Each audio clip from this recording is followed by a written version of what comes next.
Good evening, South Tama Trojan fans. Welcome to Week 3 of the Iowa High School football season. As you can see, we are live from Knoxville, Iowa tonight as South Tama takes on the Knoxville Panthers. I'm Darvin Graham. I'm joined up in the booth. You can see we're kind of parallel with the end zone here. We're in the track press box, but a nice space here. We do thank the Knoxville folks for all their hospitality. My partner tonight, Jeff Byer, joining me this evening. Jeff, how you feeling this evening? Well, we're doing pretty good. Nice travel down here. Had a few sprinkles on the windshield, but it's cloudy.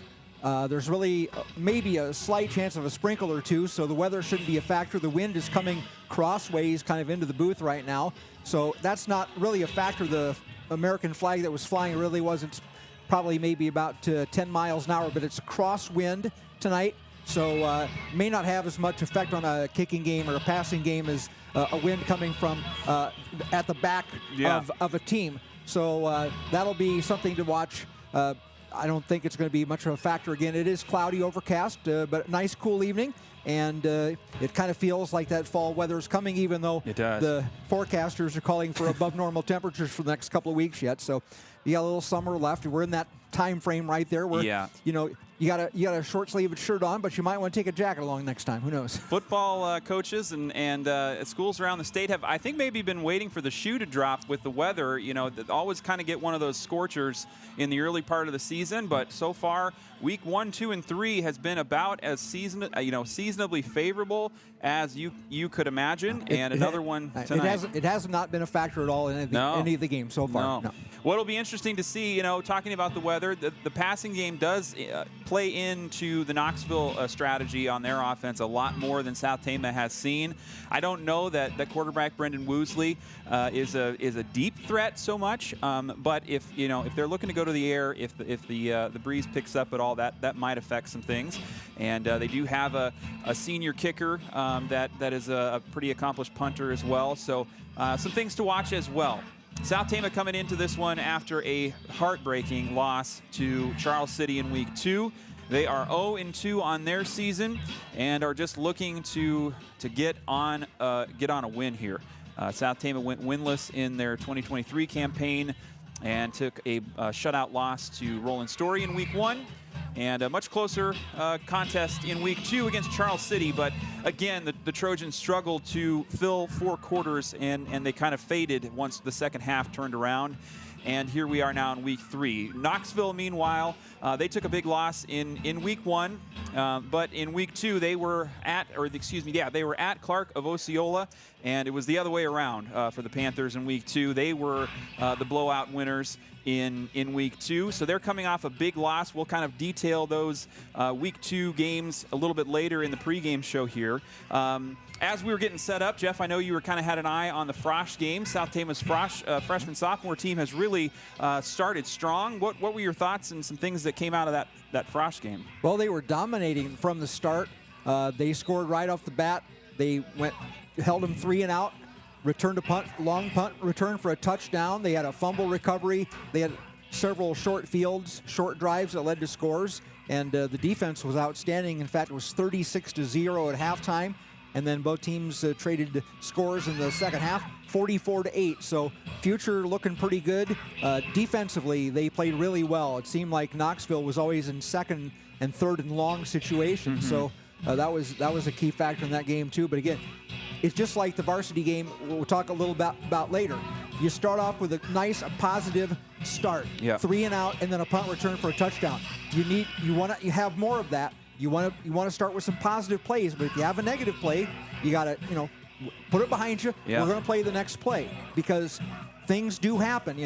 I watched a game last Saturday where for the first 15 minutes or so, 25 minutes, it didn't go so hot. But these teams, they kept on playing, and by golly, they found things changed around. Sometimes it might be a big play. Sometimes it's field position. Sometimes it's a lucky bounce of the ball. It is. It really is. So congrats on a big win for the South Tama freshman-sophomore team as they start things off on a positive note for South Tama. And South Tama varsity getting ready to go here. The Trojans have not yet taken the field in full. We're waiting for them to get out and do their warm-up. And we're going to step away just for a moment. I'd like to say thank you to the Tommy Hexter for Iowa campaign. They're one of our presenting sponsors for our pregame show this evening. We're going to hear a word from them, and we'll be back with a look at last night's volleyball action. South Tama hosted Des Moines Hoover, got a big win, a much-needed win at home at the Roundhouse. We had that live here on Trojan Country. We'll talk a little volleyball when we get back. Thanks for being with us. This is Trojan Country. Meet Tommy Hexter, a fresh voice ready to represent Iowa House District 53. Born and raised with values rooted in hard work, Tommy knows what it means to roll up his sleeves and get things done. At just 24, he's already built a record of service and dedication to rural communities. Tommy believes in running our government like a responsible business, reinvesting in what matters most, our people. He's standing up for public education because our kids deserve the same top-notch learning experience Iowa was once known for. He's fighting for small businesses and family farms to keep more money right here in our communities and to challenge the big corporations that want to take over. And most importantly, Tommy is committed to ensuring everyone has access to good food, healthcare, and housing, because no one should be left behind. This November 5th, vote for Tommy Hexter, the candidate who's not just another politician, but someone who truly cares about our future. Join us in making sure Iowa remains the fields of opportunity for all. Paid for by Tommy Hexter for Iowa. Welcome back live from Randy Wilson Track here in Knoxville, Iowa. It's week 3 of the Iowa high school football season. Teams all across the state of Iowa getting ready for Friday night lights. The lights are already on here in Knoxville as we've got overcast skies. Knoxville Panthers getting stretched out on the field here. South Tama still waiting to kind of take the field. We'll see how they look in their warm-ups. And the Trojans without a couple of varsity players on their roster. We've got some sophomores filling in. We'll kind of detail some of those things when we go through our starting lineups and talk about where these two teams have been coming into tonight's matchup. But before we do that, we're going to talk a little volleyball. South Tama was at home last evening and hosted Des Moines Hoover in what has been now a 2-year exchange. I think we started playing them last season and we were at Hoover last year. So far, it has been in favor of South Tama. Last year was a 3-set sweep, and this year, another 3-set sweep. And so kind of looking at the overall picture, South Tama defeated Hoover last night 3-0. Set scores of 25-6, 25-7, and 25-15. Looking down the stats for the Trojans, they were led, and we had quite a balanced roster in that game. That it was a mismatch, sort of talent-wise, level-wise, and so several players off the bench got in and saw some minutes, and that was really fun to see. Just the whole complement of South Tama's volleyball roster getting in action, and seeing some of those second-string players, what they're able to do. So leading South Tama in kills, it was senior Macy Welsh. She had 5 on the night. Jeanette Cervantes, another senior, another captain, she had 4 kills. And then behind her, Maddie Paxton coming off the bench. I thought she looked really good at that corner hitter, outside hitter position, and got in kind of middle, late in the first. And Coach Sam Canwine had a nice rotation that she was able to continue through each of the 3 sets, and really, was able to get some good players in. And yeah, so Maddie Paxton, 3 kills on the night there. Looking at further down, some more stats. The digs leader for South Tama was their libero. That was Kaylee Brown. Another nice night for her. I've gotten to see her twice now, stepping into that role after Natalie Meek graduated last year. And Kaylee Brown, one of the 3 captains voted on by her teammates. Really like the hustle I see out of her in the libero position, willing to go to the deck, willing to kind of sacrifice to get down and try and dig those shots out. She led her team with 4 digs last night. Jeanette Cervantes had 3, and Skyla Beck had 2. And again, this is not quite a typical matchup as more players were rotating in throughout the evening. At the service line, Jeanette Cervantes had another nice night serving. And I think when she rotated in each set, I don't know if there's so many that they can go before they have to rotate out, but she kind of expired her time at the service line, ended with 14 aces against Des Moines Hoover. And some of that was just the mismatch between a lesser team and a WAMAC 3A team. But, against Montezuma in a week ago, she was, I think, 9 aces in that one. Looked quite comfortable behind the line. So congrats to Jeanette on a nice night behind the service line. Kind of going down the list here a little further, Kaylee Brown had 4 aces for South Tama. Hannah Houghton, senior, she started at right side for South Tama in the back row there. She had 3 aces. Nice night for her. Maddie Bariski also had 3 aces. So a really successful evening for the South Tama Trojans volleyball team there. So next up. Nice to get a win. Yeah. Oh, yeah. And confidence. And again, because you're going to face some awfully good teams in that WAMAC conference. The WAMAC conference, probably the best girls sports conference for anything in the state of Iowa. Quite competitive last year. I mean, even when they would go down into 2A, you'd have to you'd have to pull up rankings and state playoff brackets for 4A, 3A, and 2A sometimes to get the full breadth of the WAMAC conference. Right. And last year, I think down the stretch, late in the playoffs, the Solon, Clear Creek, Amana, Mount Vernon faded a little bit at that last stage, but they were so dominant, and they continue so. And if the weather is nice, Mount Vernon is playing West Delaware outside at Brownfield in Manchester in an outdoor game on Tuesday night. Oh, really? Yeah. I had no idea. Yeah. Wow, that'll be interesting. And I believe West Delaware has started. I haven't checked in with them, but last week when I was prepping for the Montezuma game, they were undefeated at that stage, and I think we're kind of in the middle pack of the 3A rankings as well. So, yeah, very competitive WAMAC conference. Looking ahead, South Tama volleyball in action this weekend. They have the GMG Invitational Tournament. Other teams, this is kind of an annual scheduled tournament that they go to each year. Other teams in attendance there will be the Wolverines, Belle Plaine, BGM, Collins-Maxwell, Dunkerton, Linville-Sully, Meskwaki, Montezuma, and Waterloo Christian. And kind of I think the match to circle for Coach Cantonwine and the Trojans is going to be what looks on the schedule to be a rematch with Montezuma. Those teams went 5 sets. South Tama had come out really strong against Montezuma and faltered and really kind of let Montezuma kind of come back into things, and they came away with the win at the Roundhouse. And so they get another chance at Montezuma. I think it's their second match of the tournament if the bound schedules are to be trusted there. And so, yeah, good luck to the Trojans as they head to GMG to play tomorrow. And then on Tuesday, it'll be homecoming week. However, the volleyball team doesn't get a homecoming or a home game on homecoming week. They do travel to Williamsburg on Tuesday the 17th for a WAMAC conference duel, and you can check out coverage there at the Williamsburg YouTube channel. Should have live coverage if you want to check in on that one. We will be live with the volleyball team not this coming week, but the next week. South Tama hosts Grinnell, and that'll be our next Trojan Country broadcast with volleyball.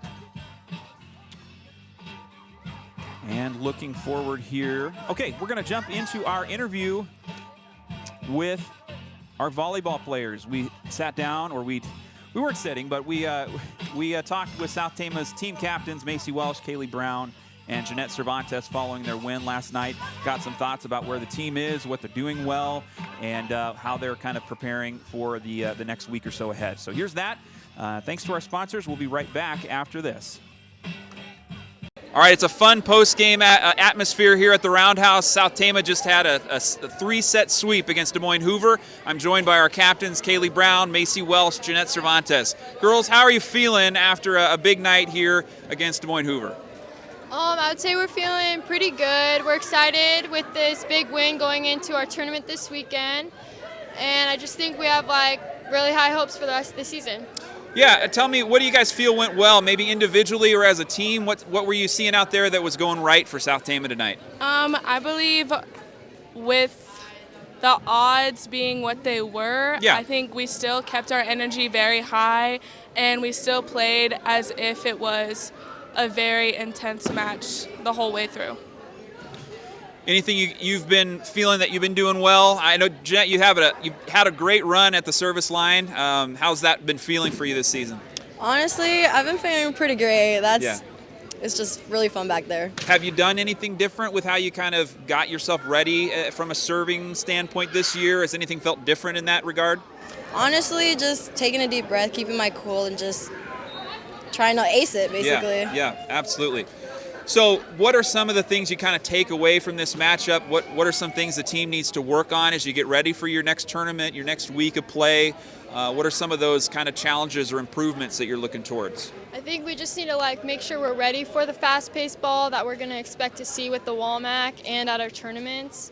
And I think just having fun and keeping our calm like we did this game. I feel like we had a lot of fun, even though it wasn't that high level of play. Sure. So. Anything you're looking forward to? Homecoming week's coming up for South Tama. I know it's a fun time for a lot of students. Anything you're looking forward to with homecoming coming up next week? Dancing. There you go. Yep. Probably the color war after the football game. Nice. Jeanette, how about you? Honestly, just hanging out with my friends. Great. All right. Thanks a lot, girls. Best of luck as you go to GMG this weekend, and congrats on the win. Thank you.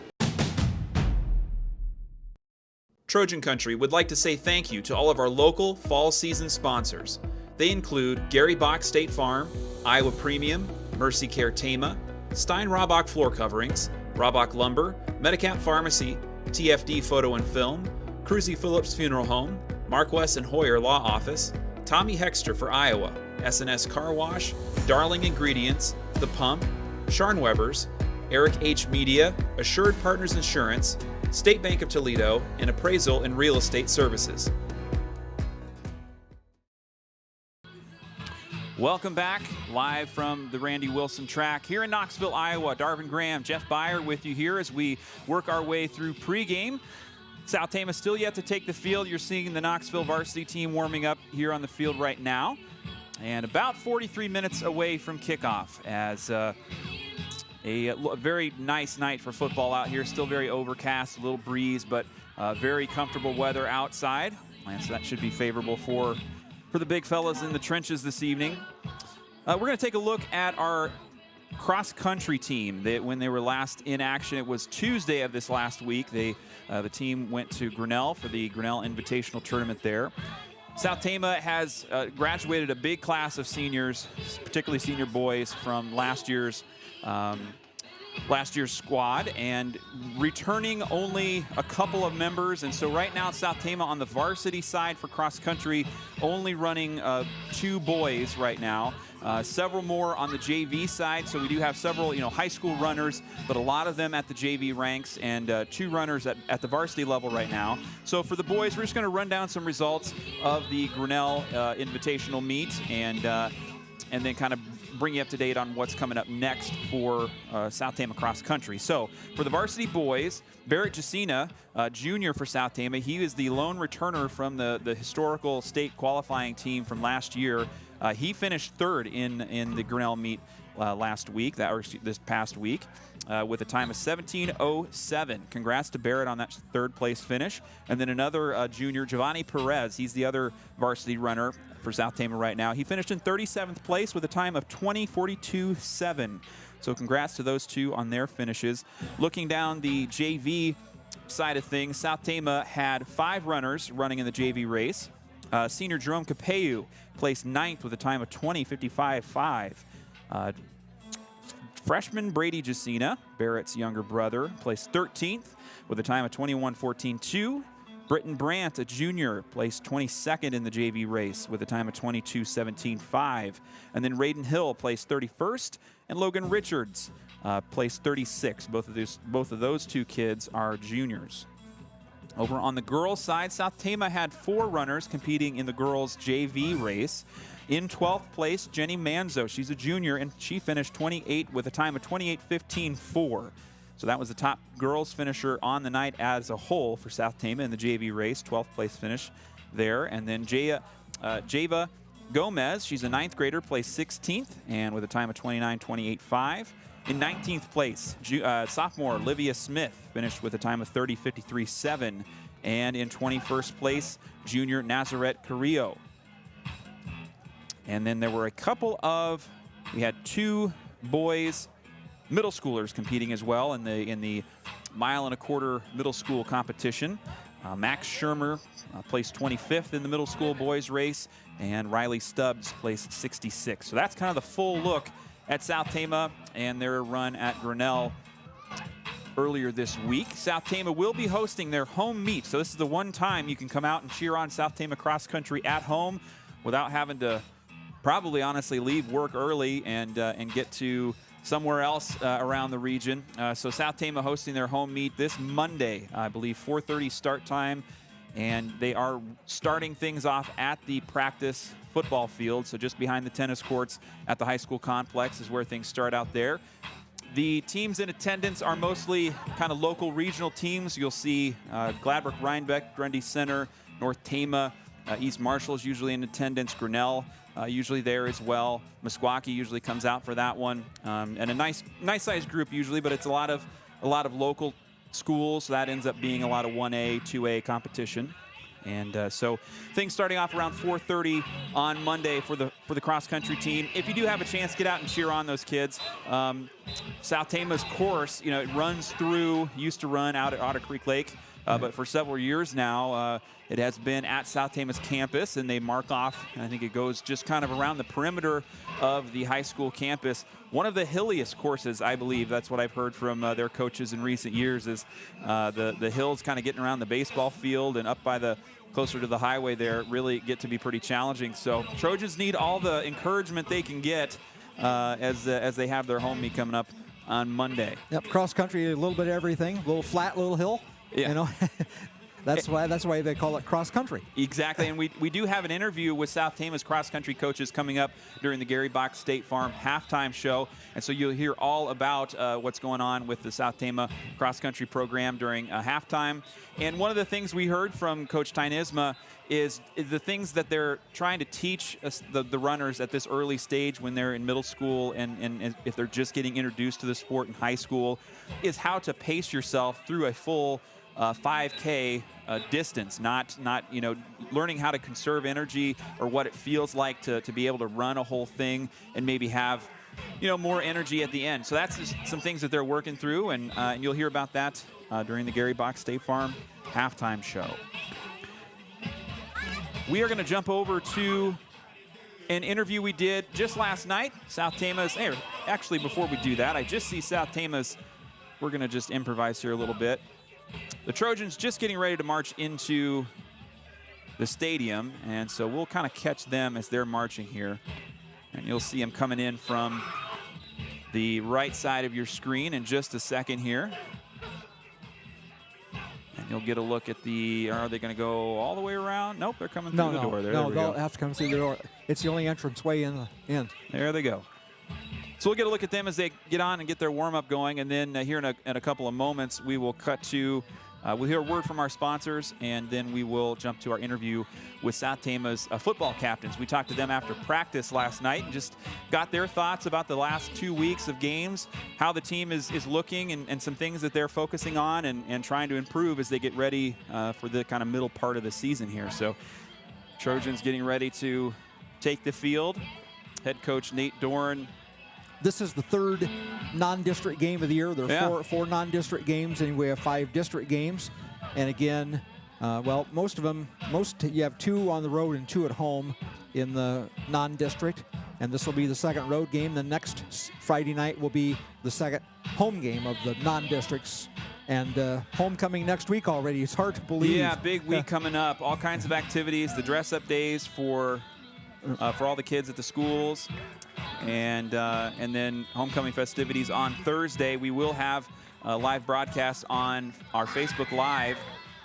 If you can't make it to downtown Toledo for the parade on Thursday, we will have some coverage for you here on Trojan Country, so you can join us there. But please, if you can make it, come out and cheer on the Trojans. I think it's going to be a pretty packed parade. I think over 50 entries have registered, and should be a fun time. So there's South Tama getting ready to get their warm-ups underway. We are kind of set at a different angle than we're used to at our home press box. So this is going to be the angle for our game coverage this evening. But we do have a full view of the field, and we will have a nice view when the ball makes it down here to our end zone. So and pay more attention to the scoreboard than what I tell you. Yeah, right. Because you look this way and it's far away. That's a far piece away down there. It absolutely is. All right, we're going to step away here from some of our sponsors. When we get back, we'll have our interview with our South Tama football captains. Thanks for being with us here on Trojan Country in Week 3.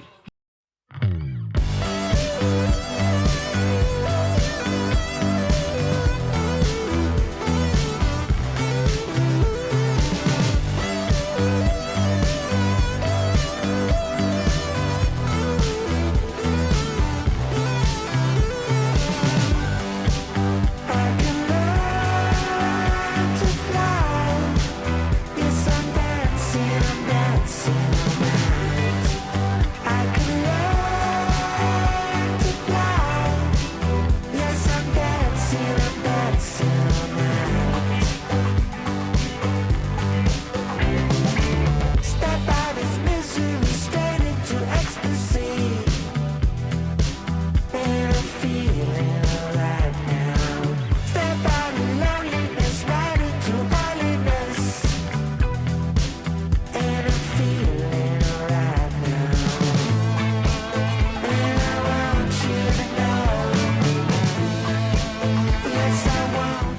Today I'm joined by our STC football varsity captains. We've got Cody Blocker, Anthony Thompson, Nick Upah. Gentlemen, you're just wrapping up practice here, getting ready for week 3. Can you tell me how things have been going this week in practice, some things that you guys have been working on? Just go ahead and pass it down the line there if you would. Well, for one, we've been getting a lot more physical. We've been doing like one-on-one drills after our warm-up every day. And, football's a physical sport, so you obviously need to be physical for that. So we've been really focusing on that. That's great. Working on the fundamentals, keeping it basic, like working on our certain run plays, like the easy ones and just the fundamental kind of stuff. Working on that a lot. Just got to get that down. That's great. Yeah, speaking about offense, we're adding 2 new formations this week, something to try to switch it up a little bit. More run heavy. Yep. And, we've just been crushing the offense. That's good to hear. So rewinding a little bit to week 1, week 2, Roland Story and Charles City, kind of 2 different games, but I really thought there were really bright spots in both contests. What were just some of your teammates' thoughts about how this team has done so far in this first 2 weeks, just overall? So the first half of Roland Story, we did really well. They were like a top-ranked team in 2A, and we felt like we did really well in the first half. The second half, we still slowed down, but that's what's going to happen when you have low numbers. Last week, I feel like we battled really well. We came up short, had a couple of crucial players go down with injury, but hopefully we get them back and get them up running this week. On that Roland Story game, we really competed in that first half, kind of held them, had some 4th down stops, stuff like that, stuff to build off of. And then that Charles City game, we really wanted to win that one, but we came up just a little bit short. Like Nick said, we lost a few key players and just came up short. Yeah, I say Roland Story went really well. We knew what we were getting ourselves into, but we didn't let that get in our heads. First half, we did amazing. I'm proud of everybody, proud of what everybody did. Second half, we just came out flat. And then Charles City, we did really good against Charles City. It's just we had crucial mistakes that ruined the game for us. But I'm proud of what everyone has done. Cody, keeping it with you here, what has been the experience like for you in this first couple weeks getting started at quarterback? And not only at quarterback, but you're playing both sides of the ball. What has that kind of individual experience been like for you? It's a lot different than running back. That's all I got to say. It's a lot more mental. Yeah. I get frustrated on myself a lot because there's a lot to it, but I just got to remember that it's the game, and that's what I got myself into, being quarterback, and I know I could do it. And everybody here on this team has been here for me, and I'm thankful for all of them. And for playing 2 sides, I've been doing it all my whole life with our short numbers. Yeah. So I know what that's like, and I give myself 100% all time. What are some of the things that you're working on kind of at this stage of the season as far as improvements, things that you're kind of looking to just improve on from the quarterback side? I'm just trying not to get in my head. I'm just trying to stay focused, not let little things or big things get past me. I want to try to brush it off. Charles City, it crushed me last week, but hey, I learned from it. I know what happened, and I know what to do. All right, Anthony. What are some things that you've been working on this week? You or the other, wideouts or defensive backs, kind of in the backfield. I've been working on being better team captain and really pushing those guys to be better. And the underclassmen really been stepping up and just been working. Any surprises from some of that underclassmen group? Anybody that's really kind of stepped up and maybe surprised you or the team early on? I think Tanner really stepped up from last year. I think he's been doing great on both sides of the ball. Yep. And when I need a break, I know I can ask him for it, and he can go in and compete. And then, Nick, I'll have you talk about the defensive side of things. What are some things that the South Tama defense has been doing well, in your opinion, and what are some improvements or things that the defense has been working on? I feel like we've been doing really well at swarm tackling. You can't just have one person bring down the ball carrier. So a lot of the people have been, someone's having them wrap it up, and then another person comes, wraps them up, and then 3-4 more people. Yeah. I feel like we could really work on, linebackers filling their holes, stepping up, not backing up right away, and probably our pass coverage too could use some work. All right. Well, last question here for you guys, and we'll just go one at a time here. What are your keys to victory for South Tama this week as you get ready for Knoxville? What are some of the things that you're hoping to see from the group as a whole to put yourself in a position to get a win? Play together as a team. limit penalties that really hurt us last week, and just have fun. All right. Play together as a team, like Nick said, and compete all 4 quarters. We can't go first half and that's it. We got to compete all 4, and then we really got to limit those big plays that happen for the other team. We got to limit them to not very many. Yeah, just like they all said it really well. We need to watch that, but we also need to watch their pass. We haven't dealt with the team that passes as much as they do, so we just got to focus on that. We got to be ready for it. All right. Thank you very much, guys. Best of luck the rest of the week of practice, and we'll be rooting for you on Friday. Thank you. Welcome back live from Randy Wilson Track here in Knoxville, Iowa. Darvin Graham, Jeff Beyer here with you as we are making our way through pregame here, just under a half hour before we get to kickoff, and setting up to be a fun night of football. While we're moving through things here, we're going to take a look at some matchups from some teams of note around our area and just kind of give you a scoreboard look at some of those teams, where they were and where they're going this week. So in no particular order, starting with Roland Story last week, Roland Story had a big matchup. It was a 2A, so they're in 2A. They were ranked 10th, and they were taking on Nevada, who was in the kind of bottom half of the 3A rankings. They're currently ranked. Yes. Excuse me, we were at an official asking us a question there. So anyway, yeah, Roland Story, Nevada. Roland Story took the loss in that one. It was a close, 20-14 was the final score there. And this week, Roland Story travels to South Hamilton. Knoxville, meanwhile, they had a big win. 58-7 was the final score there at Clark of Osceola on the road last week. Center Point Urbana, they were hosting Anamosa last week. It was a close one for CPU. They ended up losing it 33-30. And tonight they are hosting Marion. Marion coming off of a loss as well. And so we'll see how Center Point Urbana looks. We're going to have Center Point Urbana next week for homecoming. So a team to keep an eye on for sure. Yeah, both teams, Marion, Center Point Urbana, both 0-2. No. So somebody will win tonight. North Tama last week, they faced Nashua Plainfield, and they took a loss. 27-6 was the final score there. This week, the Red Hawks are at AGWSR. Union Community, the team we faced in our Gator Bowl scrimmage, they had a big matchup last week. They faced number 5 in 3A, Mount Vernon, and that was at Mount Vernon. And unfortunately, Union kind of got the business into that transaction, and they lost 43-6. And tonight, the Knights are at West Delaware. Excuse me, hold on. West Delaware.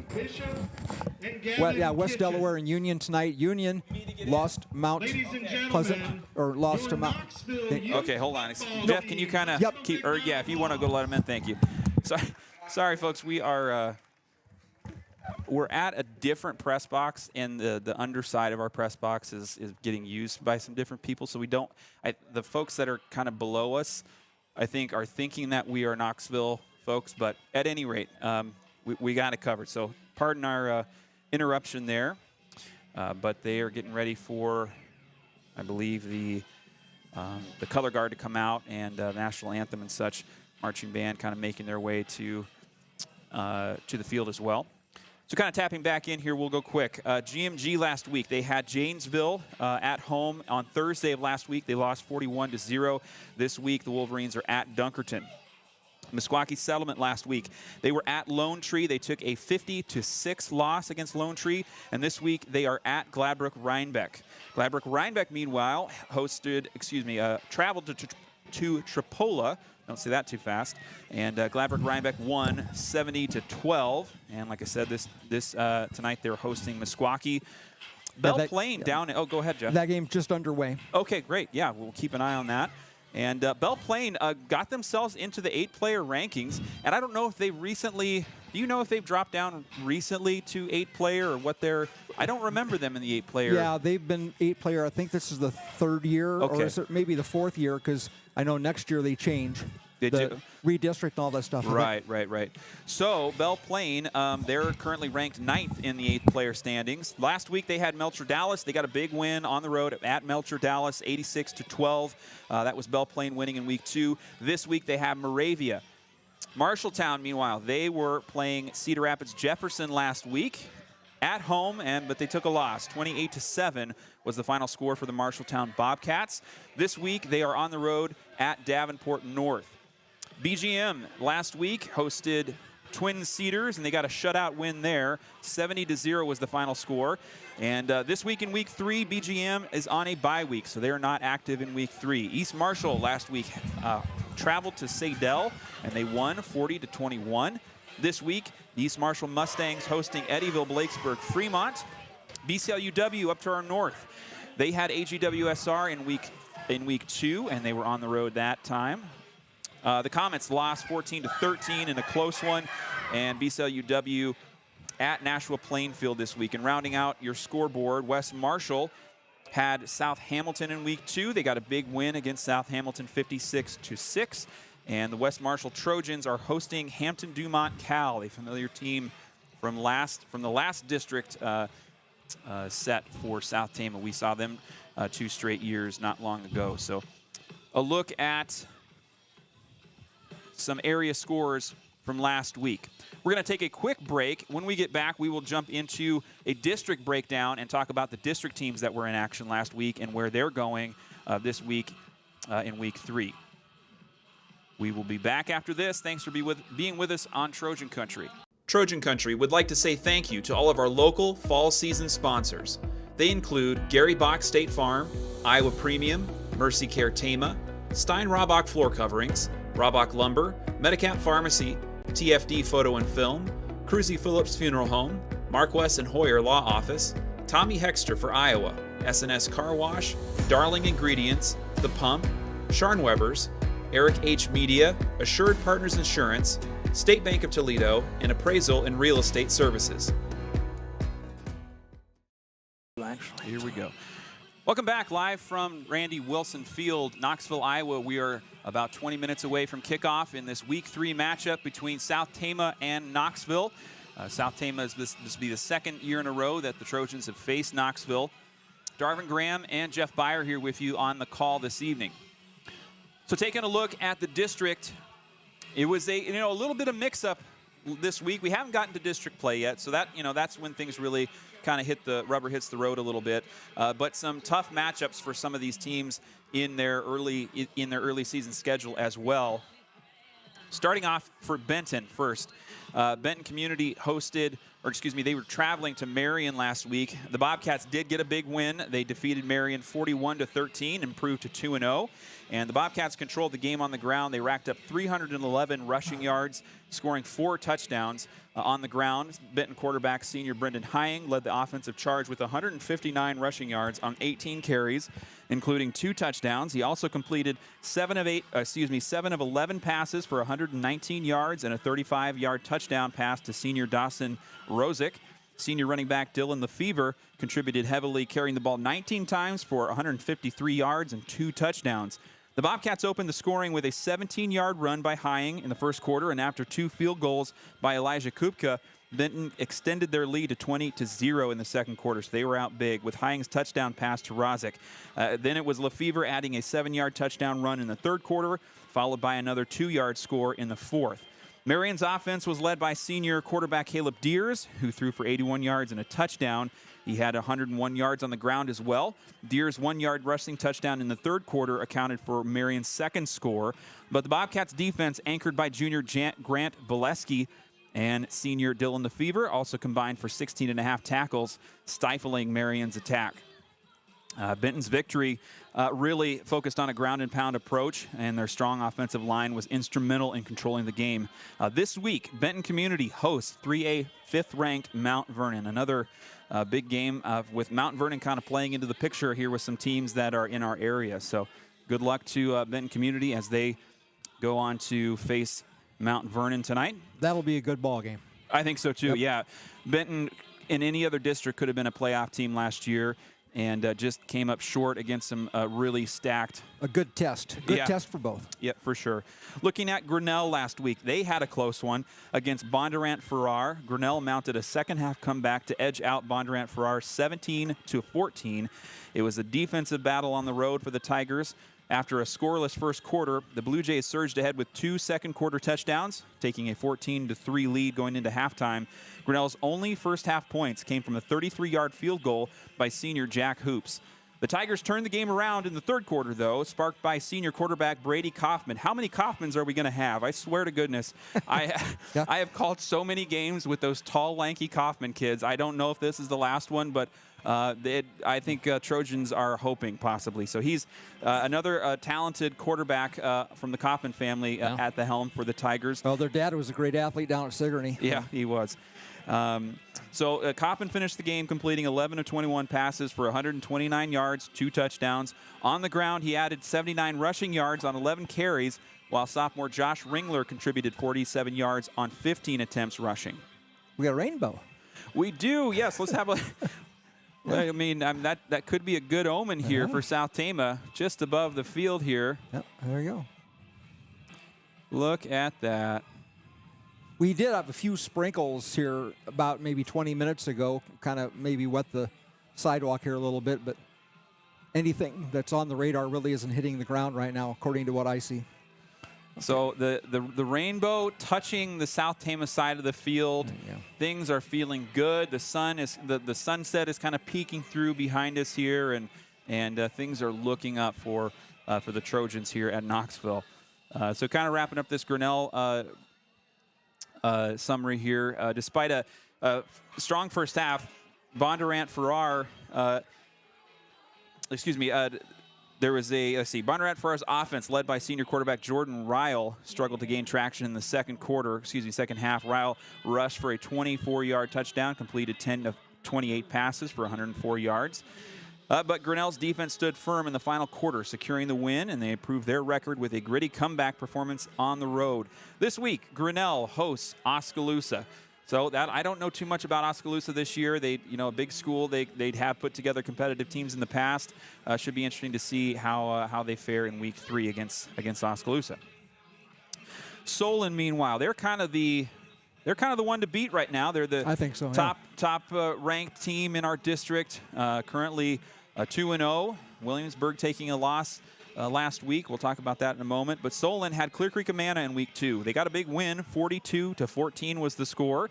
And they continued their dominant start to the season. They were in Tiffin last week, and the Spartans were led by senior Eddie Johnson, who scored 5 touchdowns, including 4 in the first half, as soon as Solon built an insurmountable lead early on.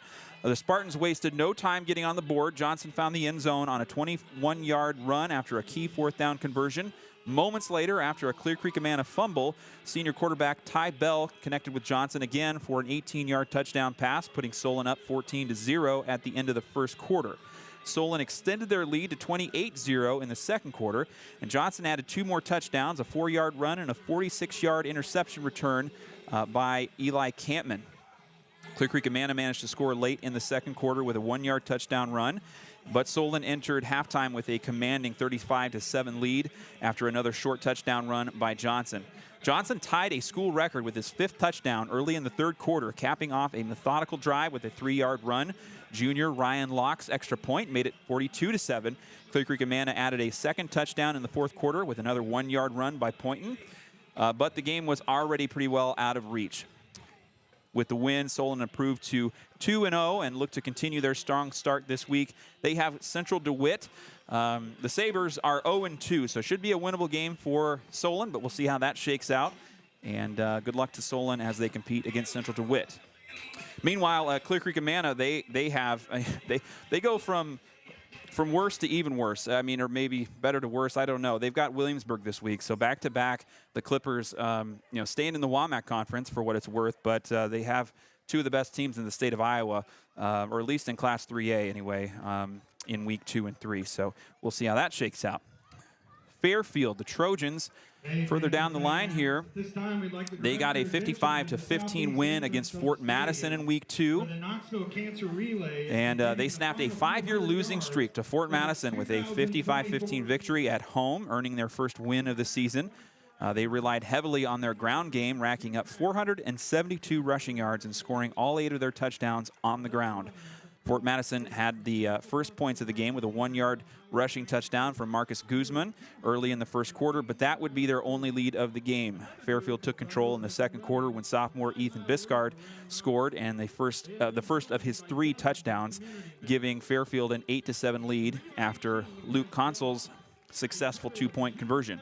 Biscard added another touchdown on an 8-yard run following a Spencer McCready interception, pushing the score to 15-7. Then late in the second quarter, Consol broke free for a 69-yard touchdown run, extending the lead to 22-7 before halftime.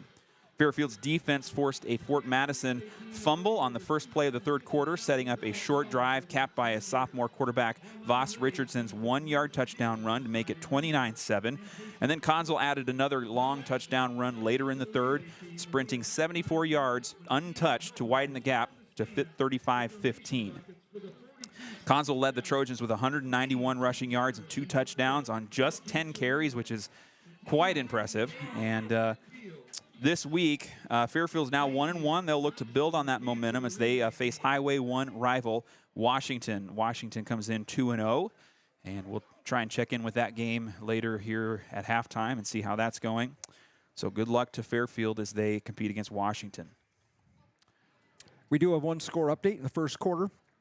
Gladbrook-Rhinebeck leading Meskwaki 13-0. There you go. As we have the keep rolling. Knoxville, yeah, Knoxville's marching band kind of doing the tunnel here. We'll move the camera, and then we'll talk about Xavier and Williamsburg. So Xavier Catholic hosting Williamsburg. No, that game was at the Berg. Was it at Berg? Yes. Okay, yep, I'm sorry. So Xavier traveling to Williamsburg. It was a 2-point win. I think it was a 1-point win last year for Williamsburg, Raiders, yep. And it kind of the script got flipped a little bit in 2024. So Williamsburg just came up short. I know, Jeff, I'll let you speak to this one. You saw more of this than I did. Yeah, I was flipping back and forth between about 3-4 games while I still have time. In a couple of weeks, so I won't have time to watch a football game. But anyway, the game went kind of – Xavier controlled kind of the first half. Yeah. Williamsburg went for it or had a fumble or something near midfield. Xavier came down, kicked a field goal, led 16-7 at halftime. Second half kind of went back and forth, teams trading scores. And then late in the game, Xavier went ahead by 8. Williamsburg scored a late touchdown, went for 2 and didn't get it. Ended up 29-27. One of the stories that did come out of that game was Williamsburg's outstanding player, Race Heitman, got dinged up a little bit according to the coaches down at Williamsburg.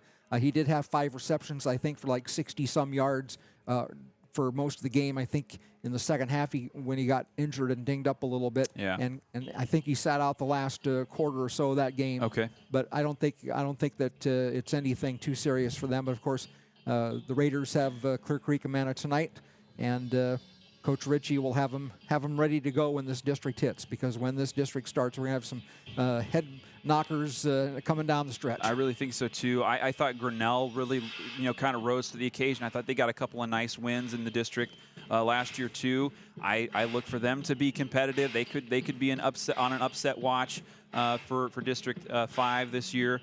The story for Xavier, meanwhile, they've got a sophomore quarterback, and Dwayne Schulte, the longtime coach over there in Cedar Rapids, still at the helm for the Saints. And he's got a sophomore quarterback. Cash Parks is the kid's name, and he finished against Williamsburg, a defending 3A state champion, albeit one that's much different composition personnel-wise than last year.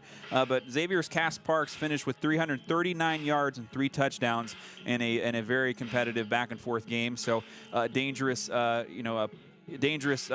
passer right there. And as only a sophomore, that's yeah.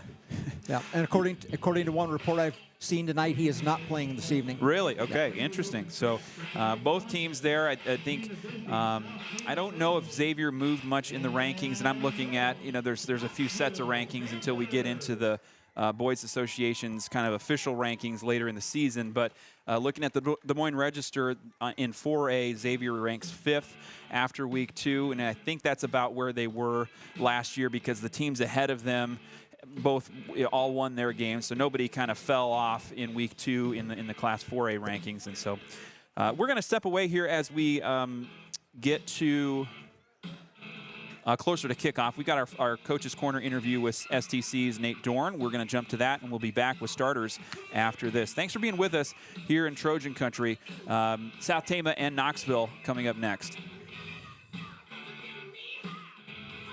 It's week 3 Coach's Corner, and I'm joined by STC's head varsity football coach, Nate Dorn. Nate, a beautiful evening again here at Trojan Field. Midweek for you guys. How are things feeling for you and the Trojans right now?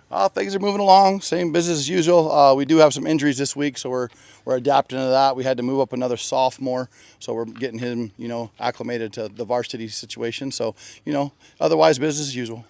You've got the EAAT shirt on here today. I know I've seen that acronym and that kind of motto for you guys in the past. Can you remind us what that stands for, and then what that means to you and the coaches and the players at this point of the season? Yeah, this is something I've brought here. I mean, it's been around forever for anybody that does it, but this is something that we talk about with kids. You can control what you can control, and that's your EAAT, which is your effort, your attitude, your accountability, and your toughness. And that goes along with anything that's on the field and off the field, in the classroom, at home. So that's just something we want these kids to understand, because at the end of the day, these are supposed to be young men going on to their lives. So we got to teach them, the future. So we're getting into kind of second, maybe third week of school here for these students. From your opinion, is that a challenging time for some of those kids to get removed from that introductory? We're going over the syllabus, we're just kind of going over things, and then really getting into class as the second and third week start. Is that transition tough for kids, and what's that kind of like? Yeah, I think so. I mean, some kids, it's just natural. They just go with the flow. But there's kids, school's kind of tough for them at times, and transitioning from, okay, I've been had a freedom, I've been doing this, I've been doing kind of what I wanted to do. Now I'm told to do this, I'm told to do that. And that's something you got a little kickback, some of our kids. But, this is kind of why we mentioned this right. EAAT, the E, because, effort, that's something you can do anywhere you go. You got to give your effort, give it 100%. Your attitude, you walk in with a piss poor attitude, you're going to carry that over. It's going to affect everybody around you. It's going to affect you. And then your accountability. Okay, are you going to be the best you can be? Are you going to stand up to who you are? And then your toughness, okay? Not talking about being manly and strength. I'm talking about being mentally tough, right. And the physical will follow it. So that's something you can use, and it goes along, like I said, just in the classroom. When it's tough, you don't give up, you continue to fight. Of course. So let's look at last week briefly. Charles City comes to town. We always play Charles City close. It's always kind of a tough knockout, drag-out sort of a game. What were some of your bright spots from that Charles City game in week 2?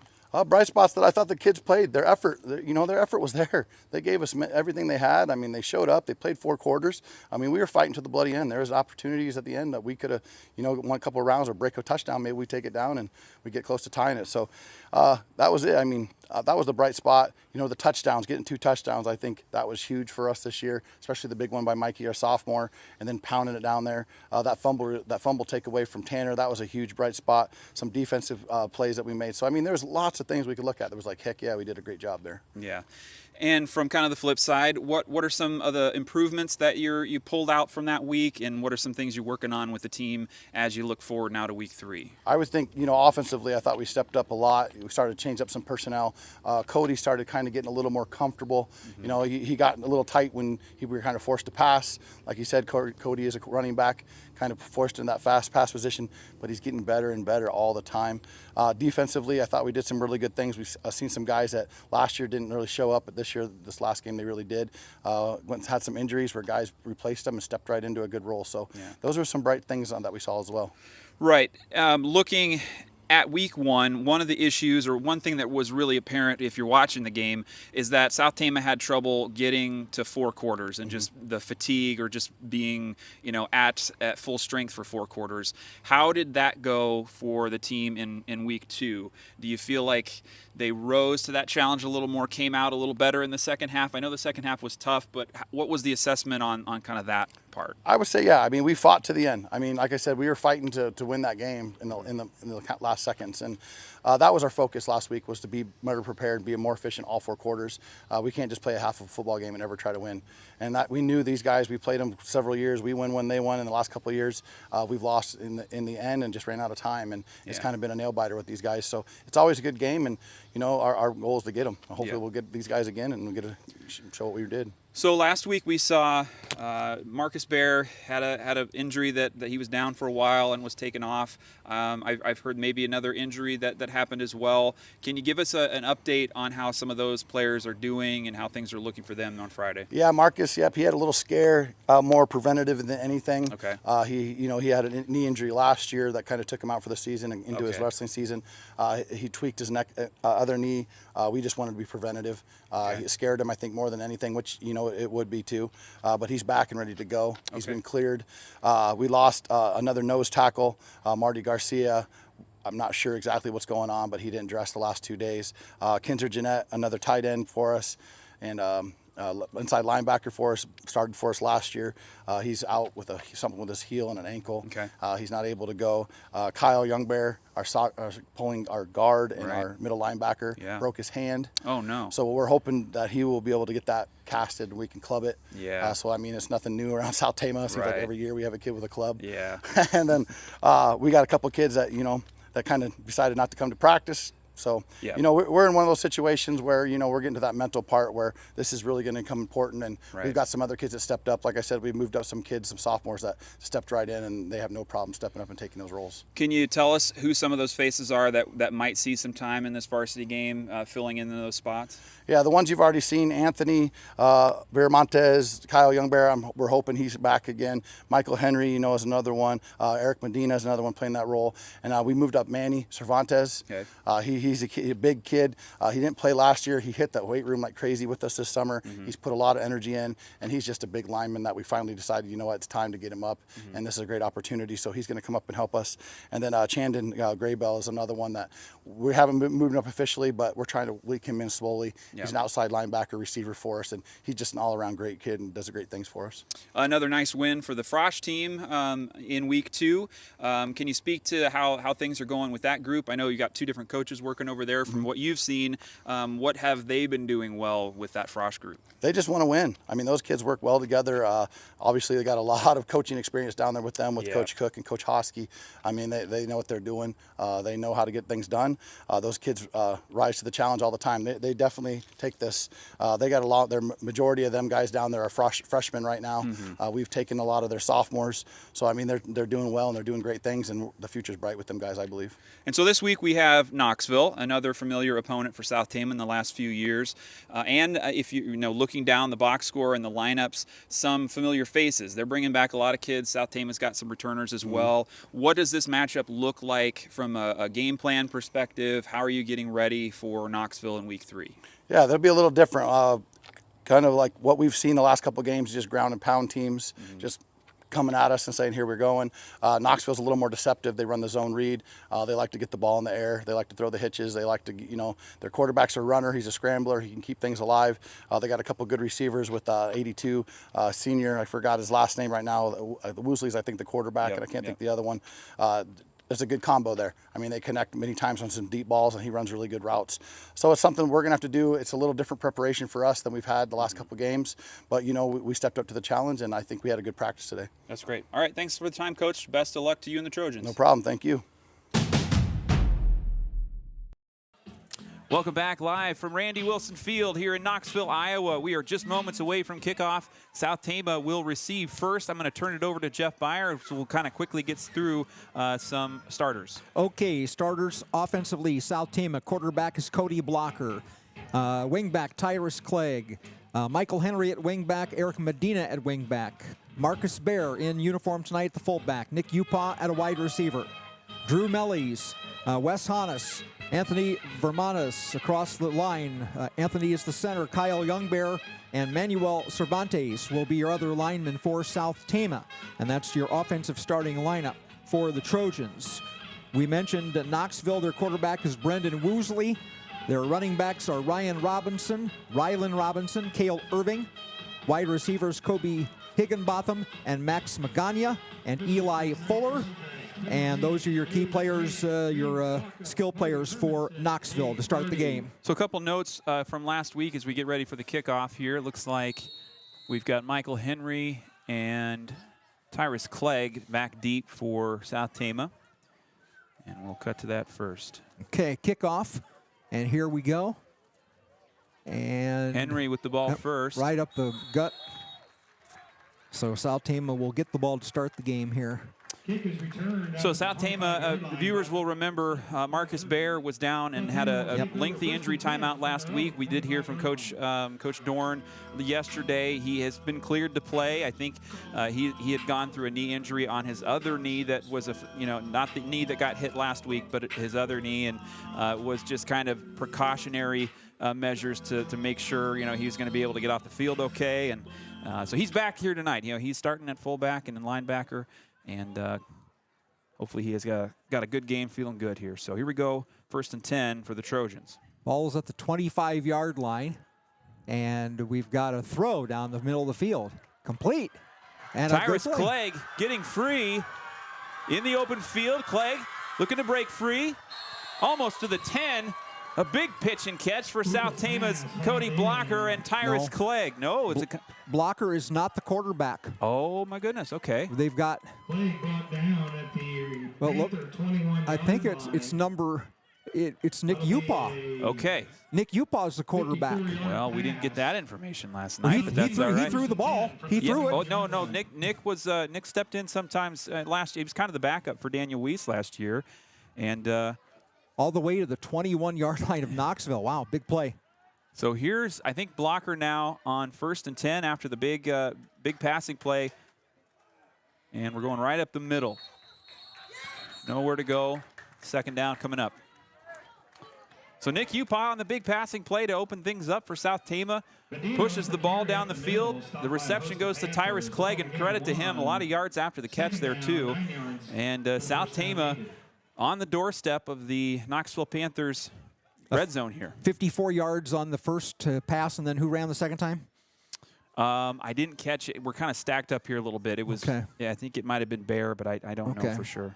All right, so 2nd down in the red zone. Now flag. Probably procedure, I would guess. Kyle Youngbear also out there. If you see a big white wad kind of lingering around the line there, Kyle Youngbear sustained a hand injury, and he's in a cast tonight. But he's out there playing, and he's got him, got the hand protected, but he's got that kind of traditional club. South Tama always seems to kind of have one of those players every year that goes down with maybe a broken thumb or something like that. But so illegal procedure was to call a 5-yard walk-off. Cody Blocker is under center, but Nick Upaw threw that first pass. This is Blocker. Well, can't find anybody. Good scramble. Let's see. Not much there. Well, good tackle. Got back to the 20-yard line. Blocker kept the legs moving, but we have another penalty marker. Probably holding. Number 16, Magana with the tackle. There is a flag on the play. No. Yeah, it's going to be holding. And that's behind. It's all the way near the 30-yard line, too. So we'll see if they mark it off from the line of scrimmage. It used to be that penalty was marked off at where the flag is. If that's the case, it's a bigger penalty. Number 55 on the offense. 10-yard penalty. So that'll go against South Tama's Drew Mellies. Mellies, the practice captain this week, as he was out with the team captains for the ceremonial coin toss. So they'll mark it from the line of scrimmage, the 25 in older times. When I was playing football, a holding penalty behind the line of scrimmage, you lost from where the flag, where the hold actually happened. But this time they just take it from where the ball was original, line of scrimmage. Blocker wants to pass. Oh boy, this is going to be a loss. That was Upaw, but a big loss on that play. Probably should have let that go. Ball all the way back to the 44-yard line. Wow. It's a 9-yard loss. So they went from 2nd down and 9 in the red zone to 3rd and long here. Yeah. Nope. Again, a positive play to start. Yeah. And then got a couple of negative plays, and now, well, actually 3 in a row. Right. So 3rd down here for South Tama as they are backed up near the 50-yard line. That's Blocker under center. Roll into his left. Yep. Scrambling, blocker lets it go, connects in the middle of the field.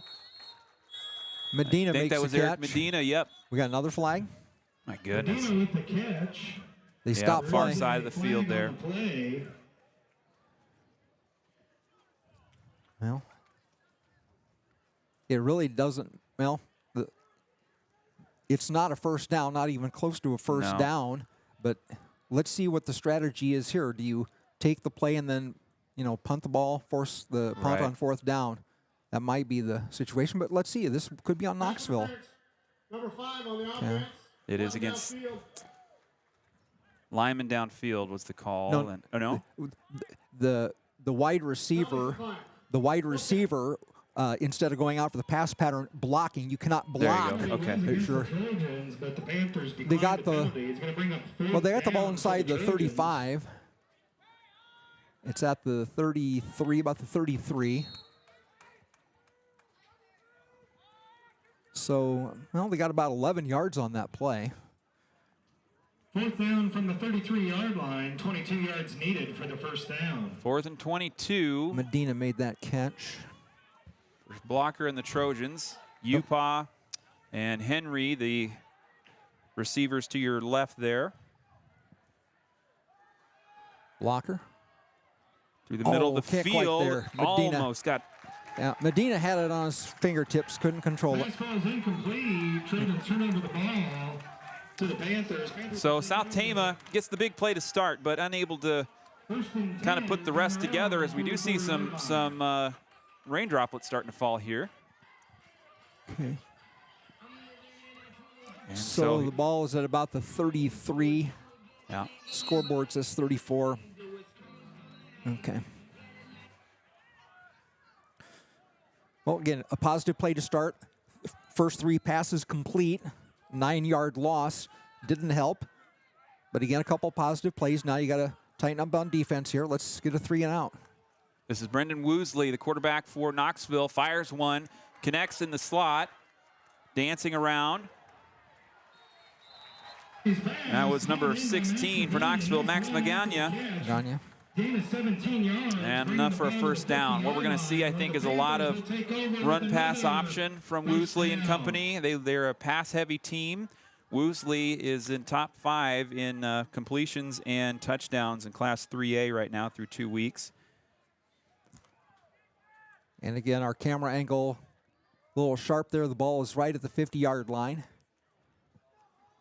1st and 10 for the Panthers. Woosley, number 12. Now and we've got a stoppage in another play. whistle. Not sure what this is. No. We do have a play clock on both ends. The quarterback can look at the play clock. I'm going to back them up 5 yards here for a procedure, it looks like. Penalty against the Panthers, backs the ball up 5 yards to the 45-yard line. It'll be first down, 15 yards needed for the Panthers. Now there's a positive play. We'll take it. Yeah, well, you got it. So 1st and 15th, 45. Now let's see what they do here. Young Bear Lots trying of to get in time. there. Woosley scrambling to the left. Good catch. And they're hard to bring down. That was number 14, Tayshawn Connor. He's a sophomore. He had a touchdown last week. Called in by number 14, Tayshawn Connor. And that brings up another first down for Knoxville. 26 yards. 26-yard catch for Connor. First down. And things looking pretty smooth. Easily the best passing South Tama has seen through 2 weeks. Or at least so far. He's got an arm on him. Yeah. Now the quarterback, Woosley, going right up the middle on a good fake. Michael Henry made the tackle. Woosley also leading his team in rushing, so kind of a different. They've almost gone twice as many passes than runs on the year so far, according to the first 2 games. He got 9 yards on that scramble up the middle. 2nd and 1, or 2nd and 2, excuse me. We spread the field there. Woosley throws left. Caught. And let's see, Nick Upah makes the stop. Hauled in by number 10, Connor Willoughby.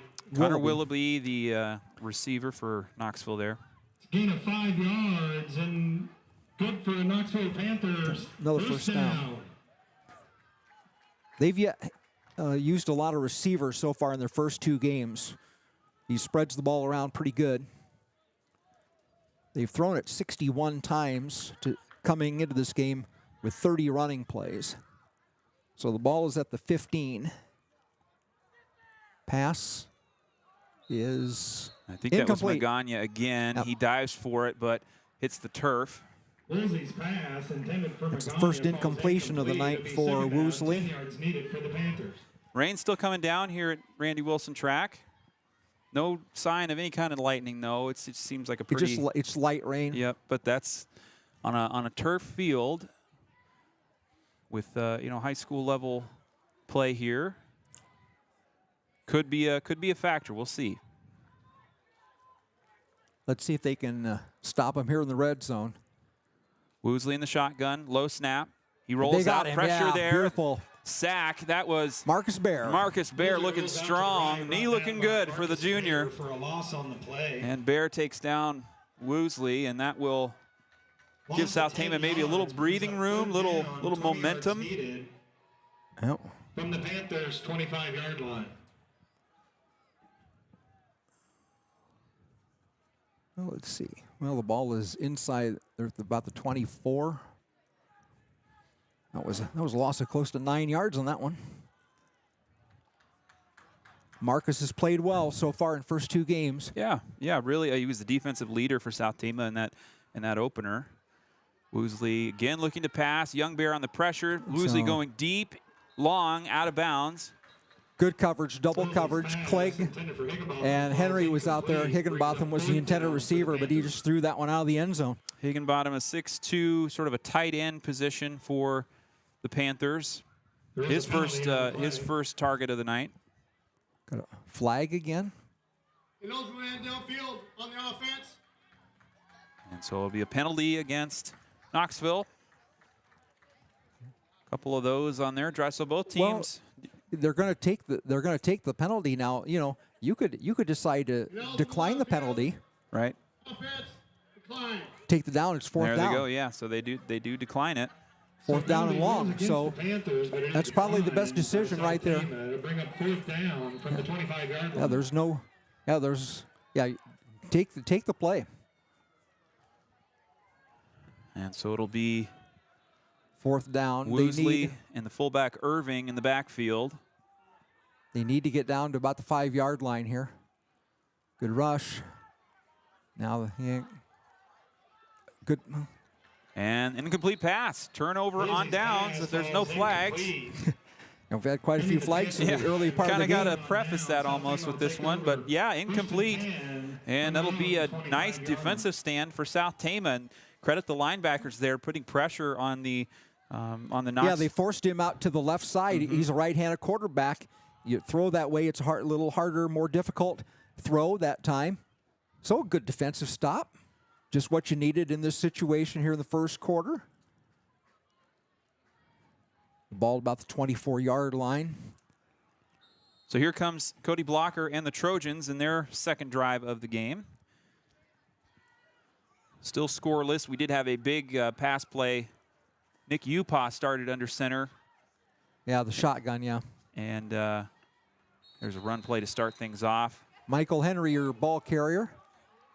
Henry with the run up the middle, stopped by Max Magana. And it is a 4-yard gain on South Tama kind of suffered several penalties right after that, the catch by Tyrus Clegg. Yep. That pushed the ball down the field, and they ended up having to, they turned it over on downs as well. So, well, got about a 4-yard pickup there. So nice first down play. And so we're seeing kind of an I formation with the stack. The stack. Yeah, the stack with. Fumble. All over the place. I think that one bounced around a little bit. Let's see. Knoxville likes it. Let's see what they say. Yep. There's a fumble on the play, recovered by the Panthers. Panthers will take over 1st and 10 from their 30-yard line. So back and forth we go. It is Knoxville ball after the fumble there, and so for South Tama, they in their stack they had Michael Henry as the tailback, and then in front of him Eric Medina, and then the fullback Marcus Bear. But also really the Trojans haven't come out in that formation a ton, so maybe just the reps weren't enough early on, and some miscommunication goes down. And also, you know, we are getting rain here in this first. It's hard to see probably on the camera, but some light rain is still coming down. So fumbles and turnovers could be the name of the game tonight. Now 1st and 10 for Knoxville. Woosley in the shotgun. Ball at the 29. Woosley in the pocket, scrambling, throwing to the right, and he does get a receiver. It's Magana. Magana with the catch, 19-yard gain. 19 yards for Max Magana. Panthers, first down. And now another first down for Woosley and the Panthers. Ball is at they say the 10-yard line. Yeah, 1st and goal on the 10. And from our angle, it's the 10-yard line. Again, we're well aware in the other end zone. We're in the south end zone. Knoxville going to the north end zone here. South to north. Screen. Oh, nice play. And that was Connor. Nick Upaw with a nice solo tackle there. Tayshawn Connor with the catch from... Second catch of the day for Tayshawn Connor. Just scoots out of bounds, keeping the drive moving forward. 2nd down and goal from the 7-yard line. 7-yard line is where Woosley and the Panthers will start next here on 2nd down. 5 of 8 early for the Knoxville quarterback. Spread the receivers all over the field from the 7-yard line. Woosley again. Little pressure. A little bit of trouble. Now Woosley scrambling. He's going to run it. We have a flag. Got down to about the 5. Woosley with the scramble, brings it inside the 5-yard line. There is a penalty on the play. Well, we've had too many penalties for both teams here in this game so far. Again, nice scramble. He had some time to throw, but then couldn't find a receiver. Good coverage, but the holding penalty is going to back him up. Call against the Panthers. It'll be a 10-yard penalty. That's their 2nd penalty of the night. It's going to back him up outside the... Brings up 2nd down, goal to goal from the 18-yard line. And South Tama defense did a nice job of kind of putting Woosley out of position there and forcing the scramble. No sack, of course, but we do force the penalty, and now... Okay, so the ball is at the 18-yard line, 2nd down and goal. Again, wide receiver spread all over the field. Still lots of time. Woosley scrambling. Yep. He is evasive. He's got some speed in there. And now we're going to get a late hit.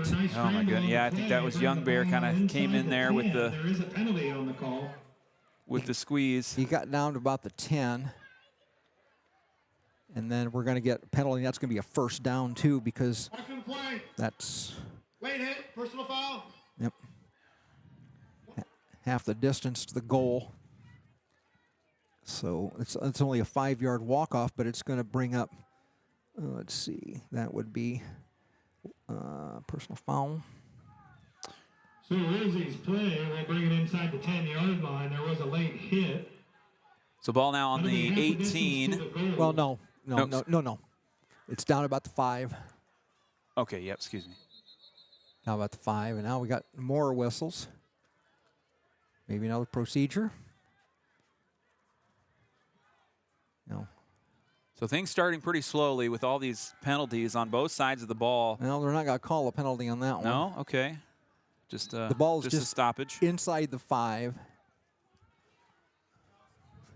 Scoreboard a little bit behind. It's inside the 5-yard line. Okay, yep. I should have known better to keep too close of an eye on that.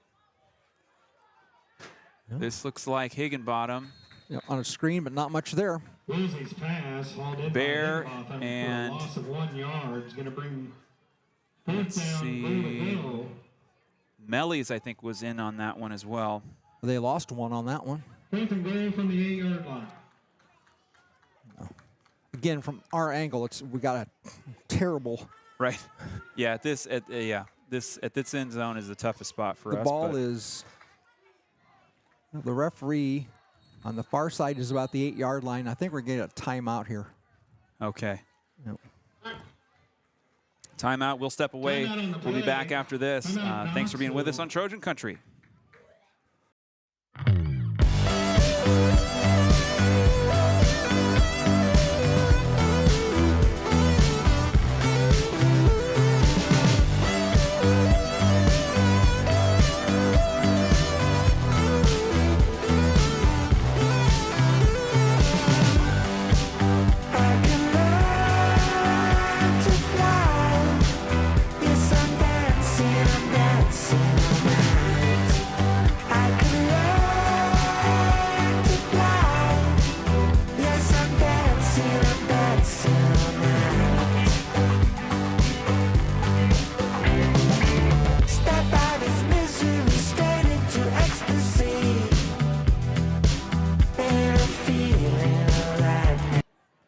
Welcome back live from Randy Wilson Field. Coming out of this timeout, Knoxville still threatening in the red zone for South Tama.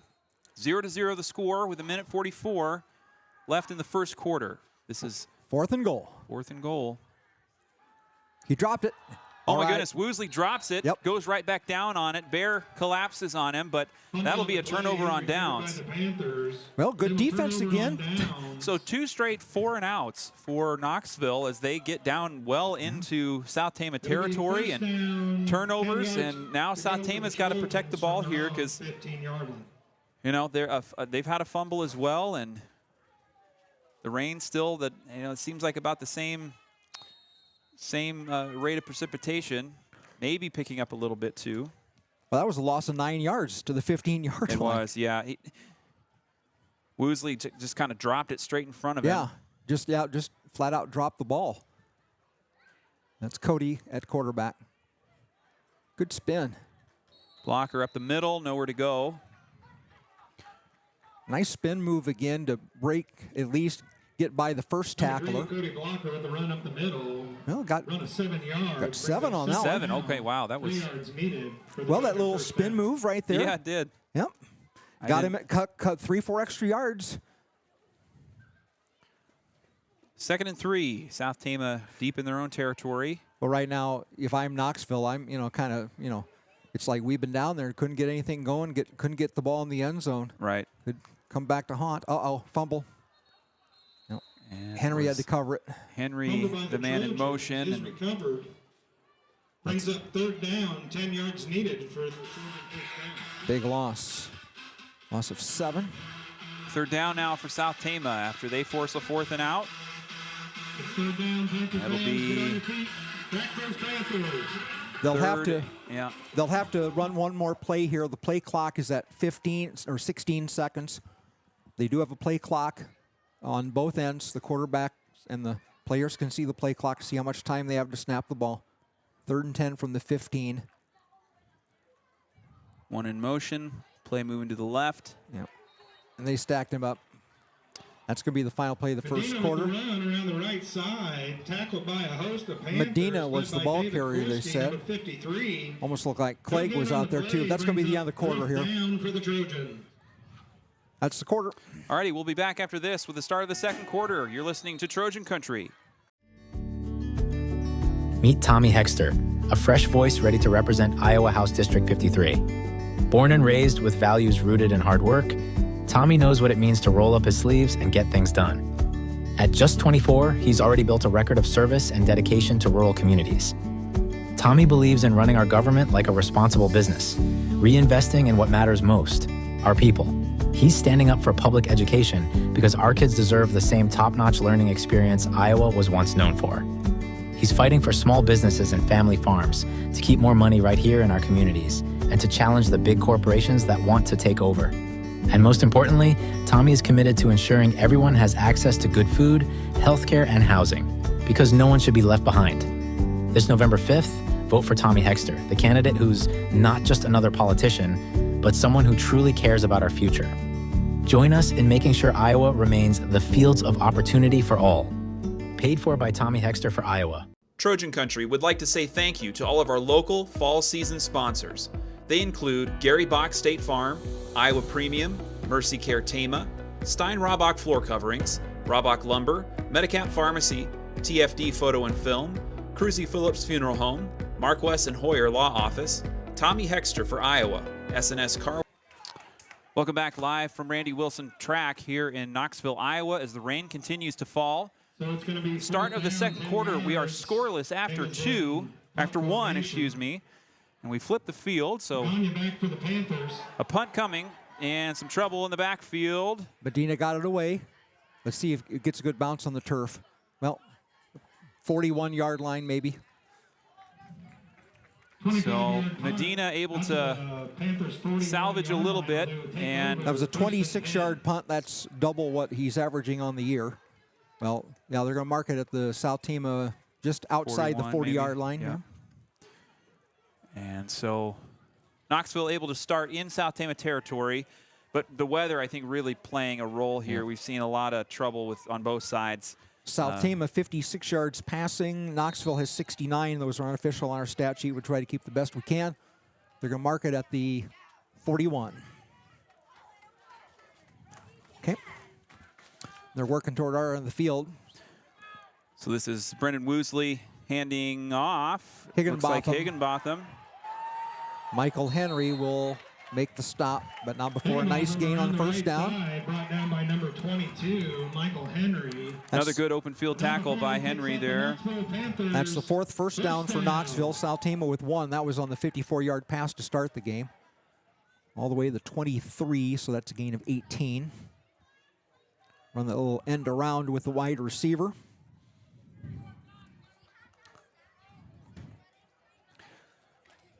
Decent sized crowd for South Tama, coming all the way down, about an hour-and-a-half drive from Tama, Toledo. And they're getting rained on, unfortunately, but it's a light rain. Yeah.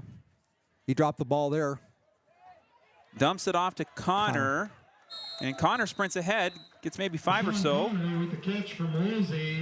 And that will set up Knoxville just outside the 15. Brings up second down. And maybe a long 2. Got 8 on that one. And Connor's 3 catches already in this game. Again, in the 2 games so far, they've really, the wide receivers have made a lot of plays. Yep. They've spread it around. They spread the field with 2 receivers on both sides of the formation. Woosley again in the shotgun. Showing blitz. Here they come. They picked it up. High pass. Out of bounds. Incomplete. Bringing up too tall. Third down. On 2nd and 2, a play like that is a good play to run because you're still in 4-down territory. You need 2 yards for a first down. Solon is leading their game 7-0 in the first quarter late there. Here comes 3rd down now for Woosley and the Panthers. Williamsburg leads Clear Creek a man of 14-0 in the first quarter, late first quarter. And around. Magana in motion, he takes it. Good tackle there. That was Nick Upa. He's fired up. Yeah. Magana on the right side, brought down behind the line of scrimmage by number 3. Size-wise, South Tama matches up pretty well. Again, I don't really see any, really dominating linemen that are pushing South Tama around. And of course, it's the tale has been, can South Tama get their team through 4 quarters of play, and that's yet to be seen. We'll see if they can rise to the occasion here, but a pretty back-and-forth affair. A 4-yard loss. It's 4th down and about 6 to go. So again, another chance to turn them over on downs here. He's got some time. Woosley looking to throw. Out first down. Nice catch. Tiptoe on the sidelines. Yep. Hauled in by Kirby Higginbotham. And that will be enough for a first down. First and goal for the Knoxville Panthers. Coming up at the Gary Bock State Farm halftime show, we're going to have an interview with our STC cross-country coaches, Robert Tynisma and Amanda Hushak, and just hear about how the team has been coming together, some new personnel, new coaches, new coach, I should say, and that's coming up at halftime. Okay, 2 receivers, both sides now a man of motion. He's going to take that hand off. Rylan Robinson, the ball carrier, all the way to the corner. Can he get there? And he does. That was senior Rylan Robinson taking it to the house.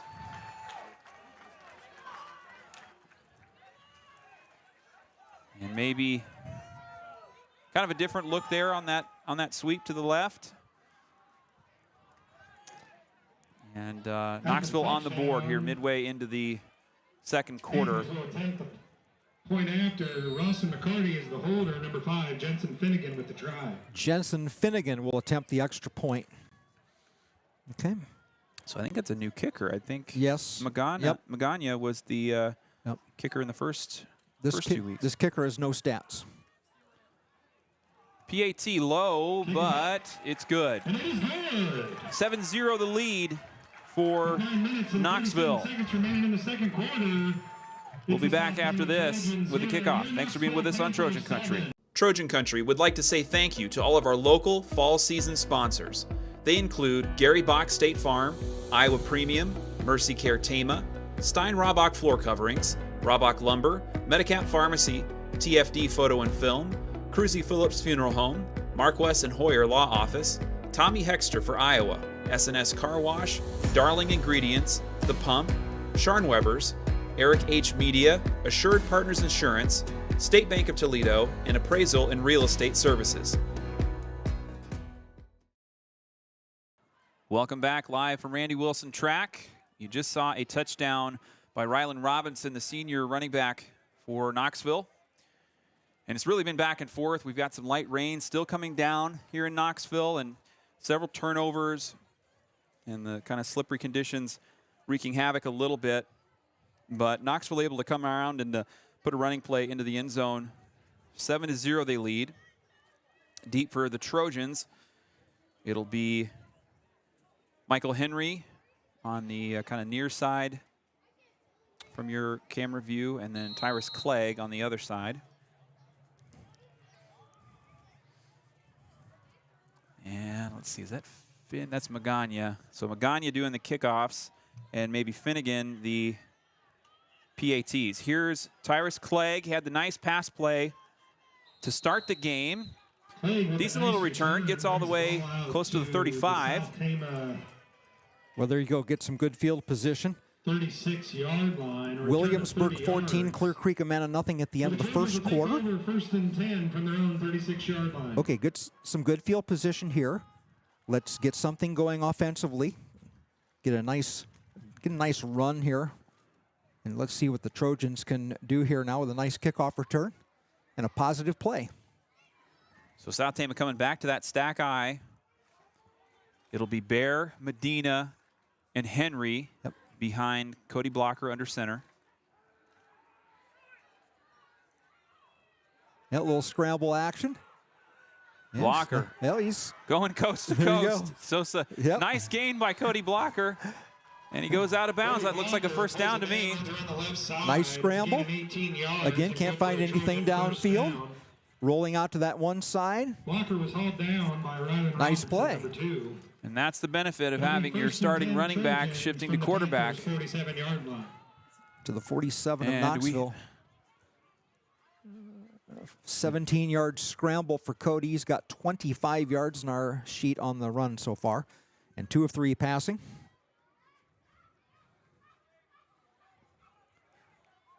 The old stack eye. First down. They're really putting a lot of players in the box here. Hand off to Henry. Blocker got tripped, but Henry still on his feet. Drags a couple with him. Positive yardage there for sophomore Michael Henry. Jackson Clark, the linebacker, to make the stop. But nice little run there by Michael Henry. He had a touchdown last week, really showed the speed in a breakaway play. 40-yard line, 7 yards for Michael Henry on the run. So they're into Knoxville territory. 2nd and 3. Keep matriculating the ball down the field, boys. 8:42 on the clock, left in the first half. Back to the power I. Henry. To the left. Brought down near the line of scrimmage. Medina up the middle for a 2-yard gain. Oh, no, they're saying it's... No, it was Henry. It was Henry, yeah, you're right. 3rd down, call 1 yard needed for the Trojan first down. Got a couple. 3rd and short here for South Tama. A long one. We'll give him 2. Yeah, Medina and Bear are your blocking fullbacks. And then Henry almost broke that tackle. If he breaks that tackle, he at least has a first down, but it's now 3rd and short. Again, the stack eye, Cody Blocker. Just quarterback sneak here, maybe. Nope, going to give it to Marcus Bear. First down. Bear punches his way through the line. A couple yards on that carry. A quick little opener right up the middle. Nothing fancy. A safe play and got a first down. So Bear with the carry up the middle, brought down like Magana, but not before the first down for the Trojans. Manny Cervantes, I think, I have him listed as 73, but I think big 74 there on the line is sophomore O-tackle Manny Cervantes. Marcus got 4 first down, 3rd first down, 2nd on this drive to the 34-yard line. Again, the old stack eye. And let's see what they'll call on this play. Blocker, Henry. 3rd tailback, and not much there off the left side. Got maybe a couple. But the Trojans just kind of plodding forward here. Toledo at the tackle. Conservative play calling, but they're moving the ball slowly but surely. They got to, of course, be consistent to not let one slip and get pushed into the backfield. But and again, everything has been positive so far. Good job by the lineman, getting the first down when you need it. You're in 4-down territory now.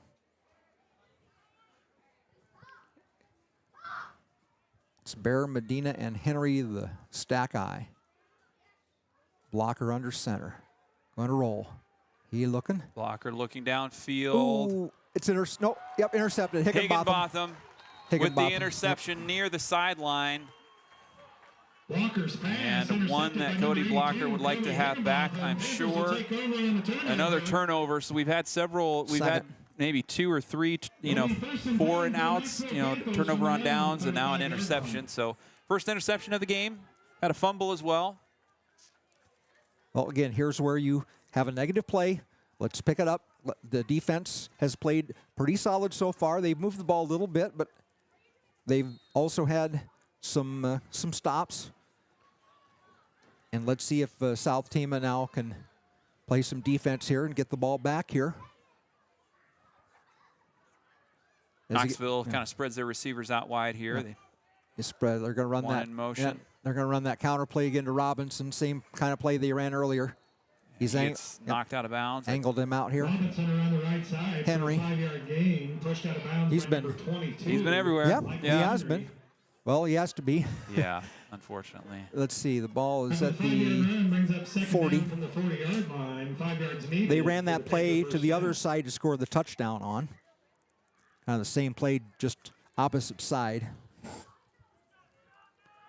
Well, 2nd down and 5. Ball at the 40. Again, they spread all the wide receivers, 2 to both sides, and a running back with Woosley, the quarterback. And Woosley, quarterback keeper. Yep. Gonna have a first down. Brought down by Michael Henry. And Henry was in there, and Bear kind of tripped him up on the ankle biter. First down. First down for the Panthers. They keep things moving in the middle of the field. Just over 6 minutes to go here in the first half. 8-yard scramble to the Knoxville 48. Knoxville will receive in the 3rd quarter. Yes, the second half kickoff, that's correct. This time 3 receivers to the left, the top of the field. Let's see if they run that inside counter play here again. Nope, drop back. Oh, pressure good pressure. coming here. He's got to scramble out of it. Woosley gets out, tosses it downfield. Wide open. And touchdown. That was Rylan Robinson again. So he does it on the ground, does it in the air. And South Tama needing to regroup here as the scoring, the faucet kind of opens up here midway into the second quarter.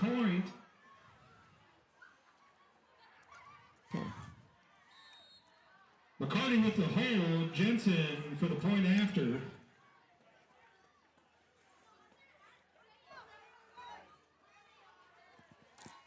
Finnegan will kick it again. Okay, 52 yards on the pass play. And the kick, the AT is good.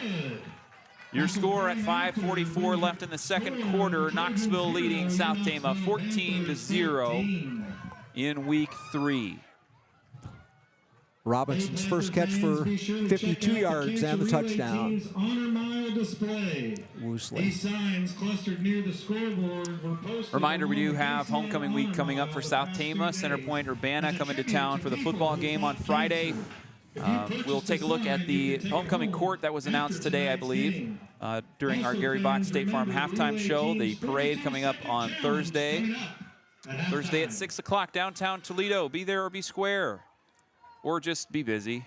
But we'll have coverage for you here on Trojan Country, only on the Facebook side, so you won't find it on YouTube. But if you tune in on Facebook live, 6 o'clock Thursday, we will have the homecoming parade. 3 plays and 65 yards on the drive. The 52-yard pass from Brendan Woosley to Rylan Robinson. And second touchdown, and that's also a first down. That's the 8th first down for Knoxville so far in the game. Again, Henry and Clegg, the returners for South Tama. Magana will do the kicking.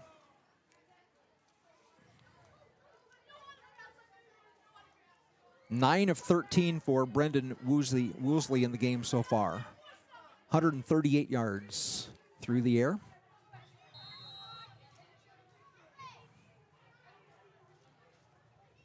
And we'll see if South Tama can put together some points on the board here as we get near the halftime mark. Clegg picks it up just before the 10. Clegg some room to run. There he goes. Gets himself near the 50. Clegg gonna have to break through one. Gets to the sideline. Big return there by Tyrus Clegg. And South Tama starts again with good field position. It comes on a kick return this time. Well, again, special teams. It's part of the game. First and 10 from the Panthers' 38-yard line. It didn't look like he had a whole lot there, but then he cut it to his left. Yep. Yeah. He cut it to his left and made a nice little return there. And now again, let's see if we can get something going here. You still have all 3 of your timeouts here in the first half. And the ball is at the 38. Okay, yep. I think from a mental standpoint, really need to get some points on the board here going into halftime for South Tama. Need a positive play here on first down from the stack at the 38. Yeah, Medina, good fighting, got a couple of yards. The defensive lineman shed the block pretty quickly there. Looks like about 4 yards on the carry there. Yeah. Second down. 6 yards needed from the 34-yard That was nice effort there by Medina. He was, I mean, the defensive player there, defensive lineman had him wrapped up, but Yeah. Medina, kind of kept the legs going. Yep. Yeah. Got, positive yardage, 4 yards. Back to the stack. And second down coming up here for South Tama. Blocker To Bear. Yep. He's short of the first down, but again, positive. Now they're going to mark him near the 30, I think.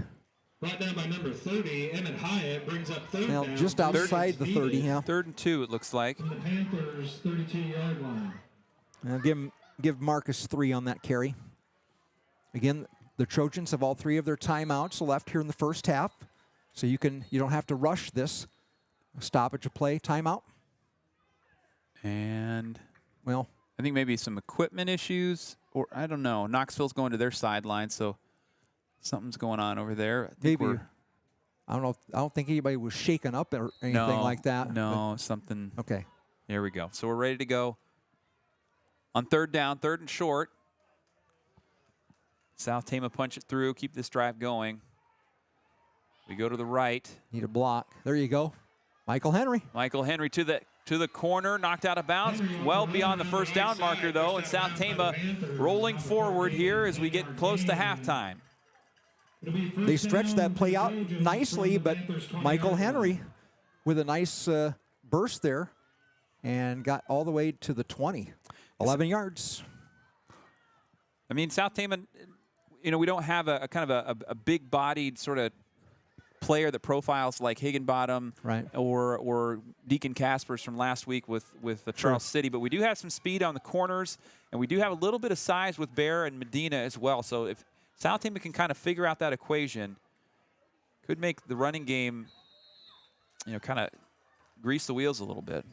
Well, Cody Blocker just does a quarterback sneak off right guard, 5 yards to the 15-yard line. So, again, into red zone territory. Yep. Second down coming up for the Trojans. Positive yardage, 5 to go in second down. You need 3 downs to make 5 yards. And South Tama has kind of spread it around here, too. We've seen Bear touch it. Medina, Michael Henry's gotten the first down. Take your time. You got plenty of time.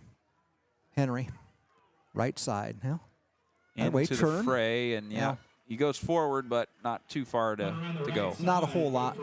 Maybe, about a yard. That was kind of the same play they ran earlier, but that last one was more of the last one was a pitch play. This was just a handoff. They're about the 14-yard line. The ball's inside the 15, according to where the referee's standing. Third down coming up here. South Tama threatening in the red zone. Can the Trojans get into the scoring column? Let's get a first down here from the 14. Again, the stack eye. Some jumping. And let's see. Whistle. Well, this might be defensive. Which side is it going to go? We had the defensive nose guard kind of moved first, but we'll see. Nope. Now they're going to mark it off against the Trojans. Full start on the offense. Third down. Well, after having all the penalties in the first quarter, that's the first of the second quarter. 5 yards. It's third down. 9 yards needed for the first down. Now, it's now 9 yards to go from the 19. So the Trojans have kind of pushed it up the middle, but a less palatable option with 9 yards to go here on third down, but fourth down territory, as well. Let's see if they fake a run and try to get somebody open on a pass here. Tight formation, no wide receivers. Oh, they dropped the ball. Now they're going to throw it. Intercepted. Oh, my goodness. That Higginbottom again. Yeah. It was. Yep, picked off. Kind of the same spot in the field, too, but that was just a broken play. And pass intended by the Trojans, intercepted by number 48, Jackson Clark. Jackson Clark, the linebacker. There you go. Okay. Over the ball. It'll be 1st and 10 Panthers from their own 20-yard line. So South Tama struggling with some turnovers. The rain still misting down, but not as much as it was before. Well, they have 2 timeouts remaining now. Yeah. And they're going to spread this offense here. Well, the play was blown up from the start, the bad snap or mishandled, and then it just went downhill from there. Incomplete. A sliding attempt on the far side, but that was incomplete. The ball hit the turf. Second down coming up for Knoxville. Late in the second quarter, just about to the 2-minute mark. Correction. Intended for Tayshawn Connor, falls incomplete. It brings second down, 10 yards. South Tama, they've seen some success with the running game, but unable to kind of finish off these drives and needing to sort of go to an option B, or if they get forced into a situation they're not comfortable with, things have fallen apart a couple of times. Let's see if we can get some pressure. Yeah, got plenty of time. Going to air it out. Higginbotham, he's a big receiver. He dropped the ball. Let's see who's going to get this one. Fall on it. Oh, my goodness, South all Tama's over the got place. it. Trojans got it. Now, was that a yeah, what are they going to call that? They're going to say this is a completed pass. And a fumble. Yep. Well, yeah, the sticks are moving. Yep. The pass and the fumble. It's all the way, well, it's going to be at the South Tama 27. Fumbled on the play and recovered by South Tama. It'll be South Tama's ball, 1st and 10. 27. So an opportunity now. Well, I don't know how to stat that one. Yeah, exactly. Ooh. Well, ball is all the way to the South Tama 27-yard line, so 80 minus 27. 53. Would be a 53. That's 53 yards. Well, if they recover the ball, it's a pass play of 53 yards. Yeah. Correctly? Yeah. Yeah. Yep. And then a fumble, yeah. Okay. First down. Bad snap underneath. Blocker went right down on it. I think he's got it. Hope he's okay coming out of that. Yeah, he's stepping up just fine. Fumble on the play is recovered by the Trojans. It'll be a 2-yard loss on the play. No. You don't want to make a mistake down here. Right. They have 2 timeouts left. They may call a timeout after this play. I would milk the clock as much as you can here, maybe. Oh, that's side. 2nd and 12 for South Tama. Back to the I formation. Same backs behind Cody Blocker under center. Blocker, hand off to Michael Henry. He's blown up in the backfield. That was number 53, David Gorski, senior. Oh, they haven't called their timeout, which is surprising. I thought they'd call a timeout. Yeah. 14 yards needed for the first down. So South Tama gets the fortunate fumble recovery, flipping the field, but third and long now. I'm surprised they did not call a timeout here. Right. A lot of clock is milking here.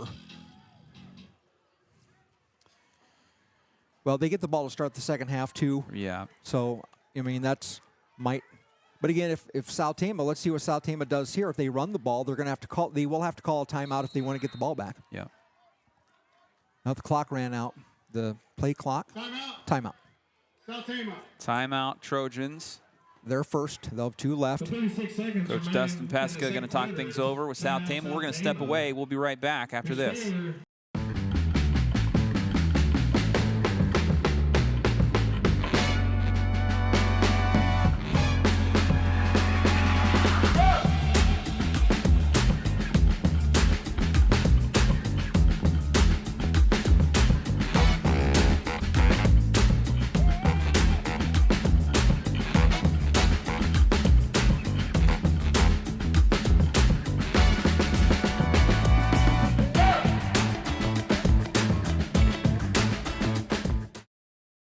Welcome back live from Randy Wilson Track here in Knoxville, Iowa.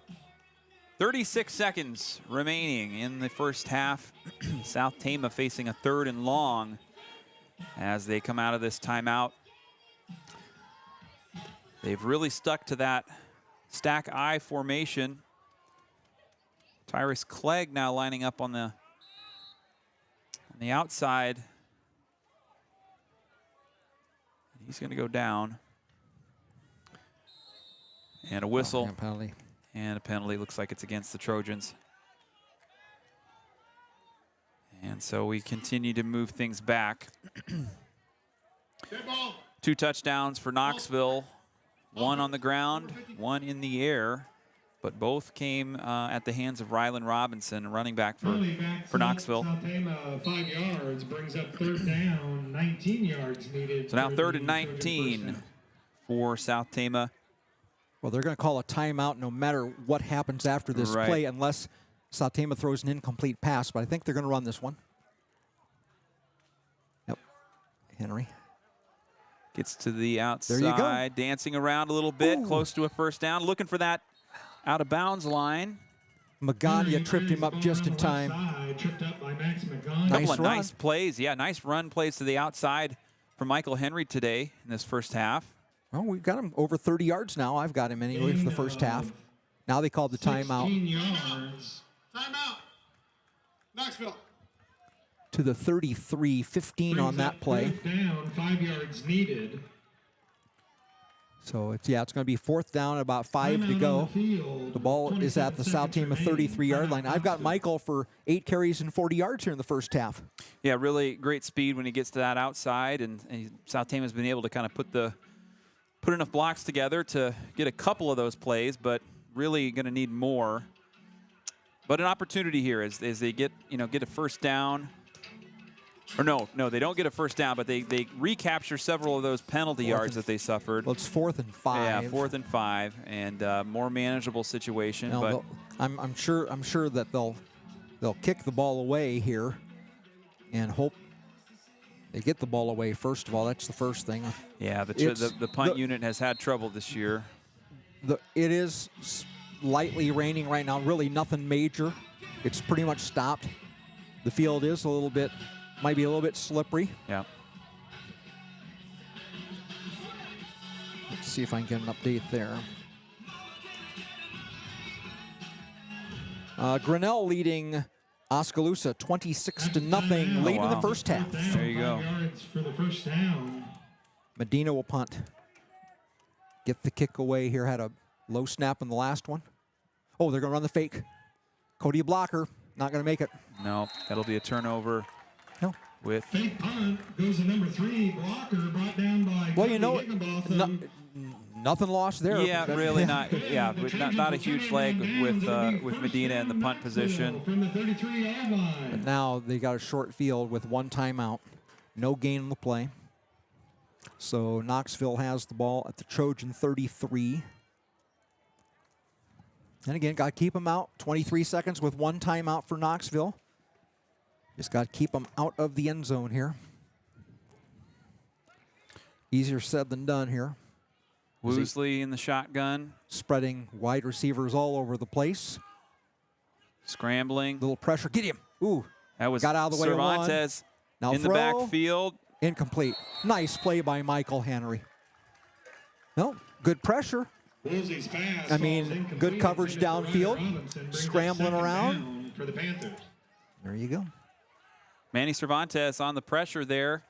Wasn't able to get the camera pivoted quite quick enough, but he forced Woosley out and got the kind of pass on the run that was incomplete. 2nd down and 10 on the 33. All kinds of passing weapons or receiving targets for. Like they've spread it around here. There's about 7, 8 receivers have caught passes so far this year in 2 games. So here's Higginbottom on this near side. Woosley lets it go in the middle of the field. Caught. Connor. He's had a nice night. But he comes up a little gimpy. Timeout, Knoxville. And Knoxville takes the timeout. Knoxville. 18 yards on the play. Woolsey now with over 200 yards in passing in the first half, with that 153-yarder that turned into a fumble. Coming up during the Gary Bock State Farm halftime show, it will be our interview with South Tama's Robert Tynisma and Amanda Hushak, the coaches for South Tama's cross-country team. Trojans kind of reloading after a big year on the boys' side of things, going to the state tournament as a team, or state meet as a team. And we talked to Robert about some of those kids that have gone on to the college level and that are starting cross-country seasons of their own at the college level, and got a little update there, as well as how things are looking for the team this year and the upcoming home meet this Monday. So if you're not busy, go cheer on the Trojans at the high school complex, 4:30 start time. And it looks like it's going to be a field goal attempt here. Finnegan will kick it. 8 seconds to play in the first half. They decide, 32-yard attempt. This is Jensen Finnegan, a senior. Nope. Low and no good. So South Tama will, after a back and forth, South Tama had an opportunity, but unable to get anything in the end zone. And we will go to. Well, they got 1 play, 4 seconds to play in the first half. So probably nothing fancy here. Just run out the clock. More than likely go to halftime down 14. Again, Knoxville will receive the ball to start the third quarter. And just run 1 play, don't fumble, and We'll go to halftime. Yep. Take a knee. That'll do it. That's it. 14-0 at the half. As South Tama kind of looking for answers, some bright spots, and we've seen this, some good, first half play in the first 3 weeks for South Tama. And how are they going to come out in the third quarter? That's really the question. The game's still very, very manageable for STC. But at the half, it is Knoxville 14, South Tama 0. We're going to step away for just a moment. We'll be right back after this.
Listen, switching to Gary Bock State Farm was one of the best decisions I've ever made.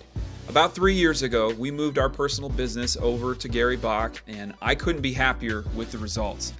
Not only did we save a ton on our rates, but the entire experience was really smooth and hassle-free. Gary and his team are always quick to communicate, and they're available whenever we need them, which is so important in today's fast-paced world. What I love most is that they're locally owned and operated. When you go in there, you know who you're looking at, you know who you're going to see, and that's a huge thing. They truly understand the diverse needs of our community and provide outstanding customer service that's both personal and professional. With over 125 five-star ratings on Google, it's clear I'm not the only one who feels this way. Everybody loves working with Gary Bock. If you're looking for affordable rates and a team that genuinely cares, I highly recommend Gary Bock State Farm Insurance in Toledo. You won't be disappointed. Gary Bock State Farm, here to help life go right. All right, we're talking cross country here on Trojan Country, doing a coach's corner with our two cross country coaches. Robert, how you doing? And Amanda, how are you guys doing tonight? I'm doing well. Beautiful day here. You guys are just wrapping up practice on a midweek, and I want to check in with you guys. First, let's talk a little bit about the first two meets. We had one canceled and then a couple since the start of the school year.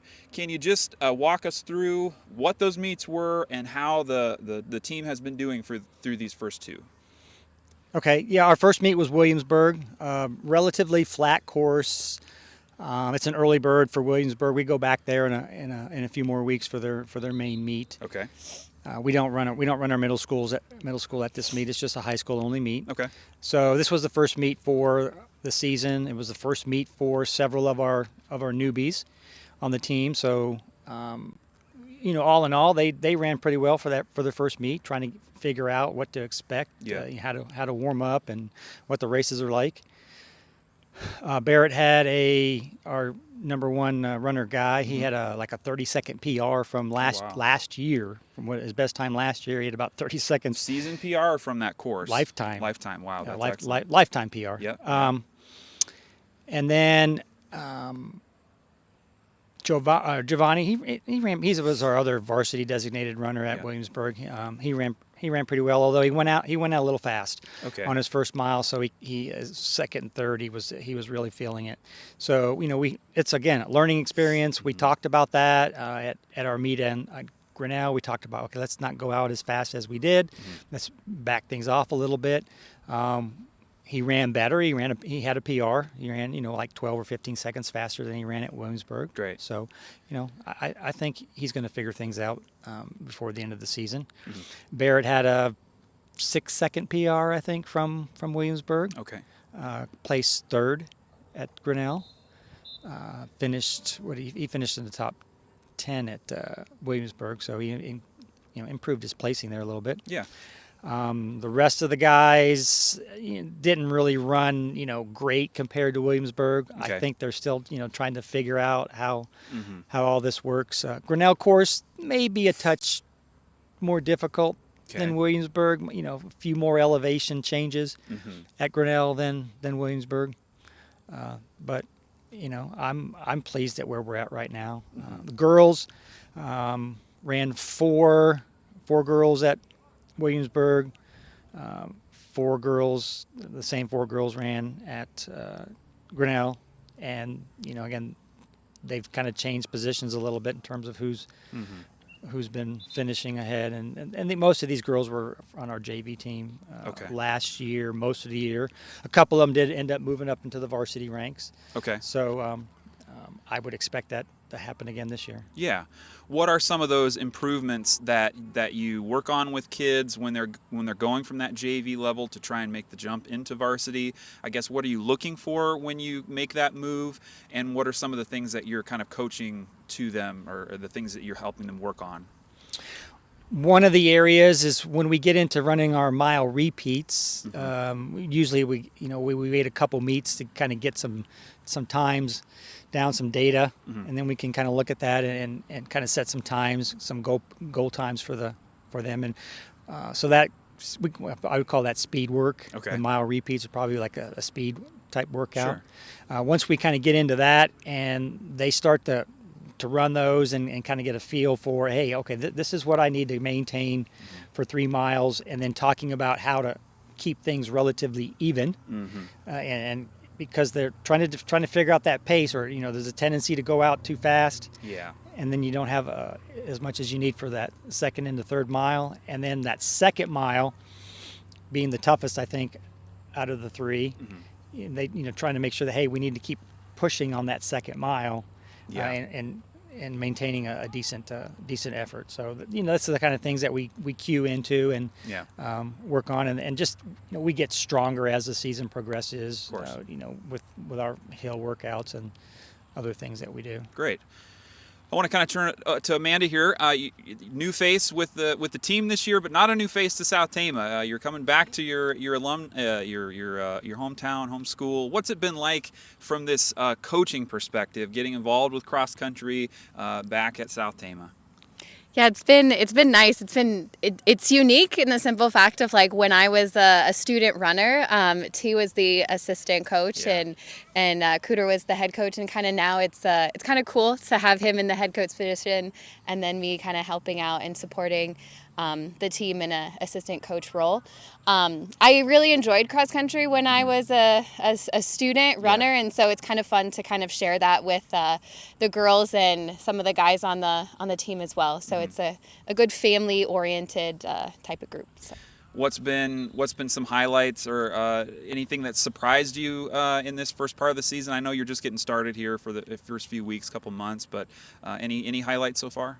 I would say Barrett's PR was, to jump 30 seconds from last season to now. That's a big jump. So that was a nice surprise. And then just kind of getting to know the girls team and kind of supporting them and getting to know them outside of school has been really nice as well. Yeah. For any maybe South Tama community members, you're somebody that came back. Decided to work at the school, but has also decided to get into coaching, and that's you see South Tama having openings at several coaching positions across our whole kind of program. Would you have any advice for maybe parents or community members or younger folks that are recently out of high school, getting potentially that could be a coach down the road? What has that experience been like, getting your endorsement for that? And any tips for people or thoughts for people that might want to jump into something like that? Yeah, good question. I think, if you're if you're into a particular sport, whether it's cross country or football or soccer or volleyball or tennis, and you like it and you enjoy it, like, go ahead and give coaching a try, even if, maybe you weren't the best participant. I think there's a lot to learn, and just sort of sharing your experience about, maybe certain injuries you overcame or just certain situations, like mentally, that kind of helped you, and then kind of giving back to your community, I think, is really important. as well. So if you have any interest for those watching, like go ahead and take the course and just kind of, adapt to whatever it is that you're interested in to help make the community a more positive place. For sure. Let me add on to that. Go ahead, Robert. I would say, and I think Amanda, didn't you volunteer soccer? Yeah, I did. So even you get your endorsement. If you're not looking for that full-time commitment to a particular sport, maybe you can volunteer coach, and kind of get a feel for how that's going to be, and then whether or not, hey, I like this or I don't, or so forth. So that would just be another way to kind of get your feet wet without jumping in. Yeah, absolutely. And I think volunteers at several different levels and programs, and that's another way. I've done that myself, and it's definitely rewarding and a good stepping stone too. Another kind of pivoting here a little bit, one thing that's a little unique about the cross-country kind of coaching setup is that you guys are both with middle school and high school. Can you talk to us about how the middle school ranks are looking right now? Like how many kids are out and what this group of middle schoolers is like at this stage? Over the last few years, our middle school numbers have been, relatively small. Okay. Back when my son Tommy was in middle school, it was probably a really big group because they were all together. All those guys, were out at the same time. So I had a pretty good middle school group at that time. But it's been dwindled down since that. We currently have two middle school girls out, Caitlin Brandt and Catherine Harden. Mm-hmm. And on the boys' side, we've got 4 boys out. 2 of them are dual sporting, football and cross country. Sure. So we don't see them at most of our practices. Okay. I think Friday practices are the only time that they could possibly make it because they practice in the morning on Fridays. Got it. So we have Jet, Chima, and Kyler Yuska that are dueling. And then our full-time cross-country runners, Max Shermer, and Riley Stubbs. Great. And they've been with us before. So Riley and Max ran last year. Jet, this is kind of a new thing for him. Yeah. And then Kyler, he dueled with us last year as well. Okay. What are some of those early things that you work on with those young kids? How does that coaching experience look for those kids? Usually it's more of how do I pace myself? Yeah. So if we tell them that we want to just do an aerobic run and it's 25 minutes long, find a pace where ideally you can run that 25 minutes the whole time. So just pacing is a big thing. Yeah. So that we work on that quite a bit. So and then just getting them used to running for an extended period of time. Sure. Whether it's 20 minutes, 25 minutes, and their time and workouts and stuff are scaled back considerably compared to the high schoolers. Yeah. Because their maximum race distance is 2 miles. Oh, yeah. And Grinnell was only 1.25 miles. Okay. Their first race at Grinnell. It can vary anywhere between there and 2 miles. So there's no set distance at the middle school level. Okay. So depending on the meet that you go Flexible, to. yeah. Our course is it's a little shy of 2 miles, like 1.95, or we promote it as a 2-mile course. Sure. The conference meet is just under 2 miles. Okay. At conference. Right in there. Yeah. One thing that's been kind of fun to keep up with a little bit, I saw a post from, I think it was last weekend, the senior guys from last year that are now graduated went and supported James at Central College. I know Tommy is out at ISU. Can you give us an update about how some of those kids that went on to that college level are doing here in this first few weeks and months in making that transition, how that's going for those guys? Well, what I had heard from Jimmy when he was running at Simpson there, I think he was maybe their 8th runner on the team, on the team, and he ran well. It was a 6K race. Okay. So they start out the season like running 6Ks, and then they'll move up to 8K. Gotcha. A little bit later on. Tommy took his crew of guys from Iowa State, Braxton and Cade and Shermer, and they all. Okay. I don't know if Timmer went with them or not. I can't remember. Timmer's at ISU, so they drove down there to support James on his that was his first college race. That's exciting. Yeah. Okay, last question here for you.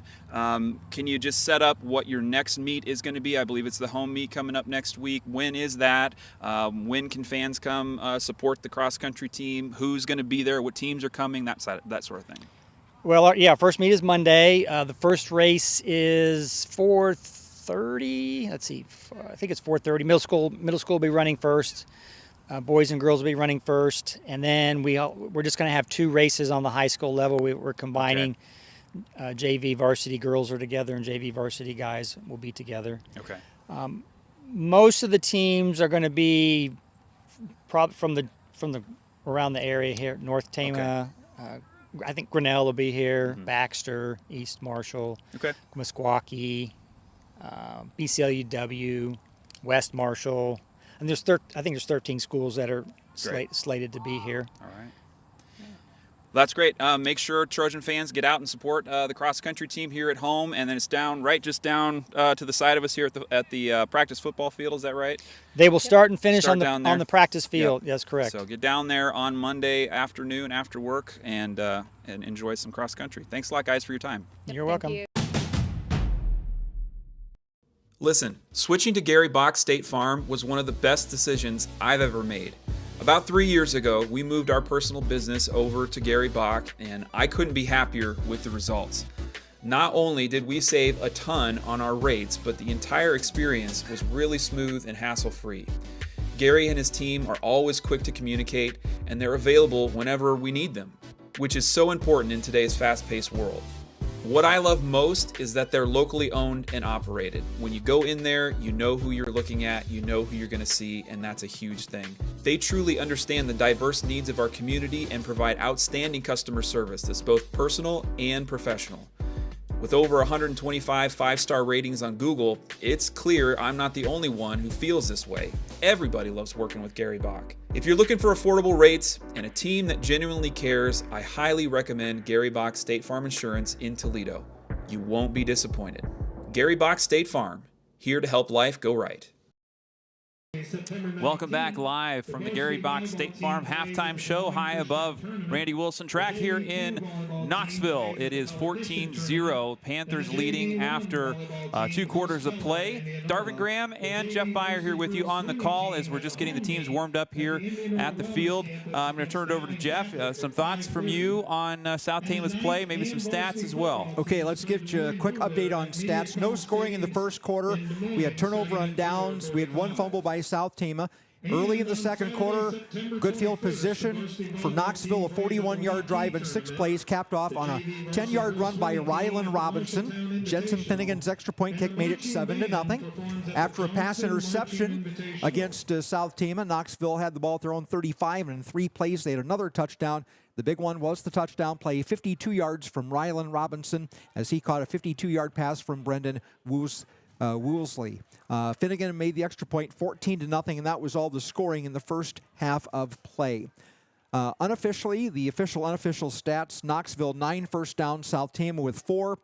3 turnovers on South Tama, a fumble with 2 interceptions. Knoxville had 1 fumble, recovered by the Trojans.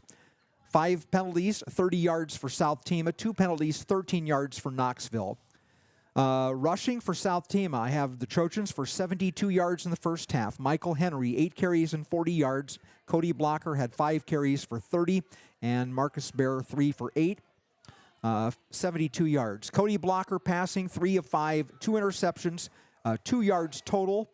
Then Nick Upaw threw the first pass of the game on the 54-yarder to Tyrus Clegg. So Upaw 1 for 1, 54 yards. South Tama 56 yards in passing, 72 running. I have him for 128. For Knoxville, 36 yards rushing in the first half, 209 yards passing from Brendan Woolsey. 11 of 17 in the first half for 209 yards. There was 1 big play of 53 yards that South Tama recovered the fumble on. That does count. And so 209 yards I have on the stat sheet for passing, 245 total. Leading receiver was Higginbotham with 3 catches, 61 yards. And then to Sean Connor, 4 catches and 55 yards. And Robinson had the 1 catch for 52 yards in the touchdown in the first half. And those are just some of our stats we try to keep, again, official, unofficial stats of the first half. Quickly, I'd like to say a quick shout out for our King and Queen candidates for homecoming coming up this week. Our just announced today, Queen candidates Brooklyn Hitchcock, Jeanette Cervantes, Madison Hitchcock, Hannah Houghton, Mila Kaibach, and Skylar Beck. The King candidates Jerome Capeu, Marty Garcia, Ian Vore, Cody Blocker, Kinzer Jeanette, and Tyrus Clegg.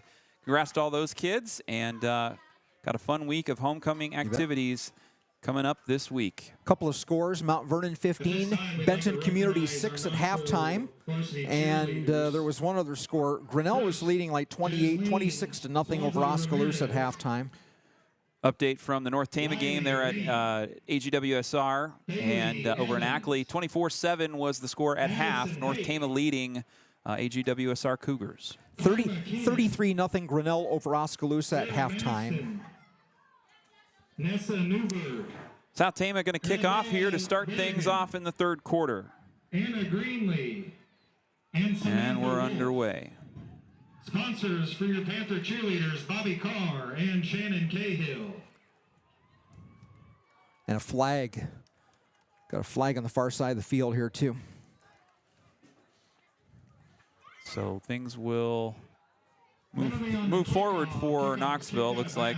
Kick out of bounds. Okay. First down, Knoxville.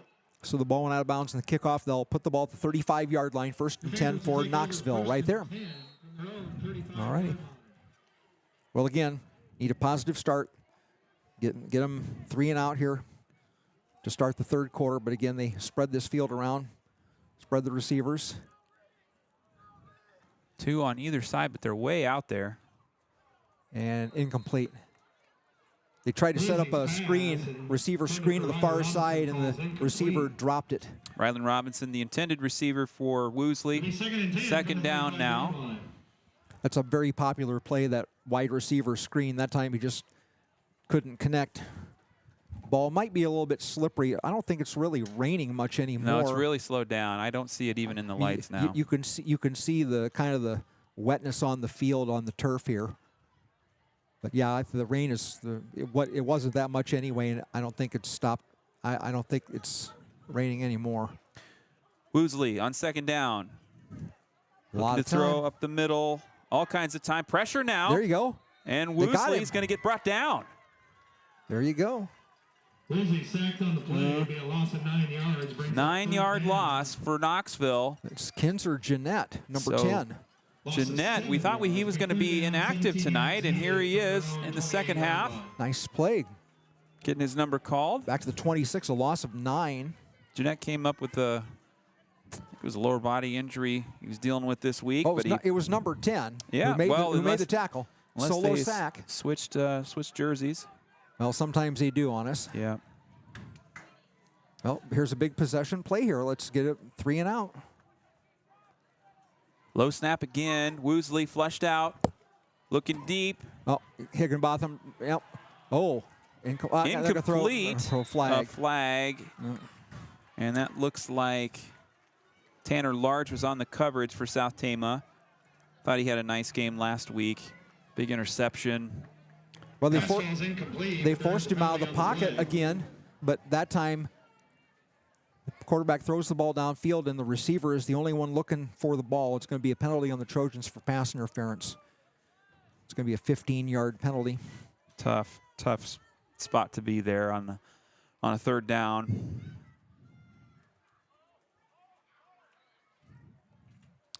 So third and 2.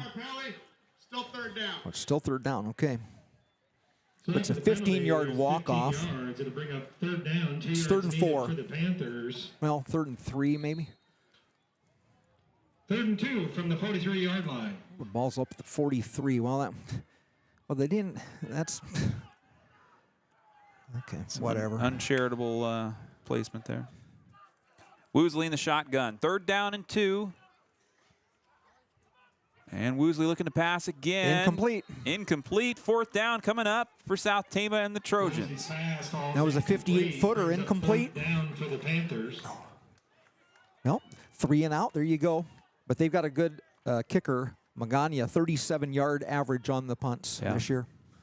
Well, it stops the clock. It's still 14-0, and secure the ball, get it back here, and let's get to something going here. Panthers in punt formation. Magana back Looks like for the Panthers. Henry will be the receiver for South Tama. But again, 37 yards on the average here. The wind is a crosswind right now. It's blowing into our faces from east to west as we're along the western sidelines here. Bad snap. Oh, here he goes in a run. Look out. Get him. Yep. They're going to tackle him, but did he get a first down? Yeah, that's going to be close. Magana. Yeah, it might be a first down. Max Magana pulls down the punt. And, yeah, they're moving the chains. Yep. Wow. It's good for wow. the Panthers. First down. They got a bad snap. It was kind of a I don't think it was not a fake. No, it wasn't. He got up to the 46, 3 yards. He got a first down on it. So the misstep pushes the Panthers forward, and they'll take what they can get here. Yeah, that was not a designed. He was going to kick that ball, but the snap was a little bit off. He found some open space and got enough for the first down. Yep. Now a whistle. Got some jumping in the line. Who's it against? That's the call here. Dead ball. Encroachment, number 8 on the defense. Penalty, still first down.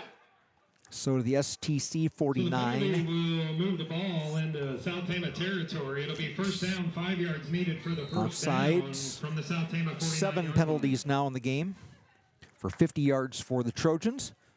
And it's a 1st and 5 for Knoxville now on the South Tama 49. He's got receivers again all over the field, 2 both ways. Has some time. Now being flushed out of the pocket. Throw, incomplete, good coverage. Michael Henry. Pass intended. Number 61 for South Tama in on that one too. Yeah, Young Bear. Young Bear. He was the 5 yards needed for the first down. Yeah, he dropped off in coverage from his linebacker spot. And again, it was Woolsey. Had some time, and then they got him out to the outside here, but 2nd down and 5. They'll take an incomplete pass more than an interception. He threw it where his receiver really was the only player that had a chance for the ball. Now he's got plenty of time to pass again. There's out near side. That's Connor looking for it deep, kind of a Hail Mary ball right there, and incomplete. Large on the coverage for South Tama. That was nice coverage. Still 5 yards needed. 3rd and 5. Well, the first, yeah. They have 3 downs to make 5 yards here. So the first play, the pass play, was the 2nd down play. You know, probably might have run the ball, but they decide to air it out. No. That's where they seem comfortable. This Knoxville team has done a lot of passing this year, so almost 2-to-1 now between passing and rushing attempts during the season. This is going to be against Knoxville. Should be false start. So South Tama getting some help here with the penalty. 5 yards. Still 3rd down. Looking to get back on offense. South Tama's offense, a kick to start this 3rd quarter, and trailing by 2 possessions. I'm sure Cody Blocker and company would like to just get something moving here. Well, 3rd and 10, and again, they made 1 first down on the 4th down play. And let's see if they can get another incompletion here.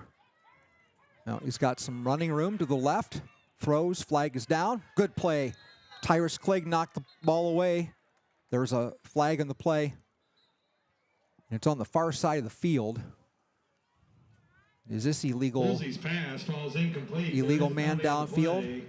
Nope. It is going to be holding. The Panthers. Well, decline the penalty and take the down. It'd be 4th down.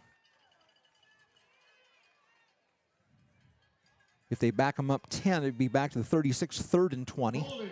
Offense, number 50. It is against Knoxville. Yep. 4th down. 4th down, so they'll take the play. Incomplete pass. That's 4 in a row here to start the 2nd half. Well. And some good coverage, too, from South Tama. Credit there. Michael Henry will come back to receive the punt around just in front of the 20-yard line.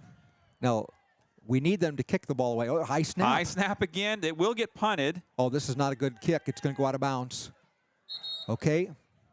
And now the white hat will instruct the sideline official where he marks the ball. The official comes up the sidelines, and the white hat says the ball is at the 35-yard line.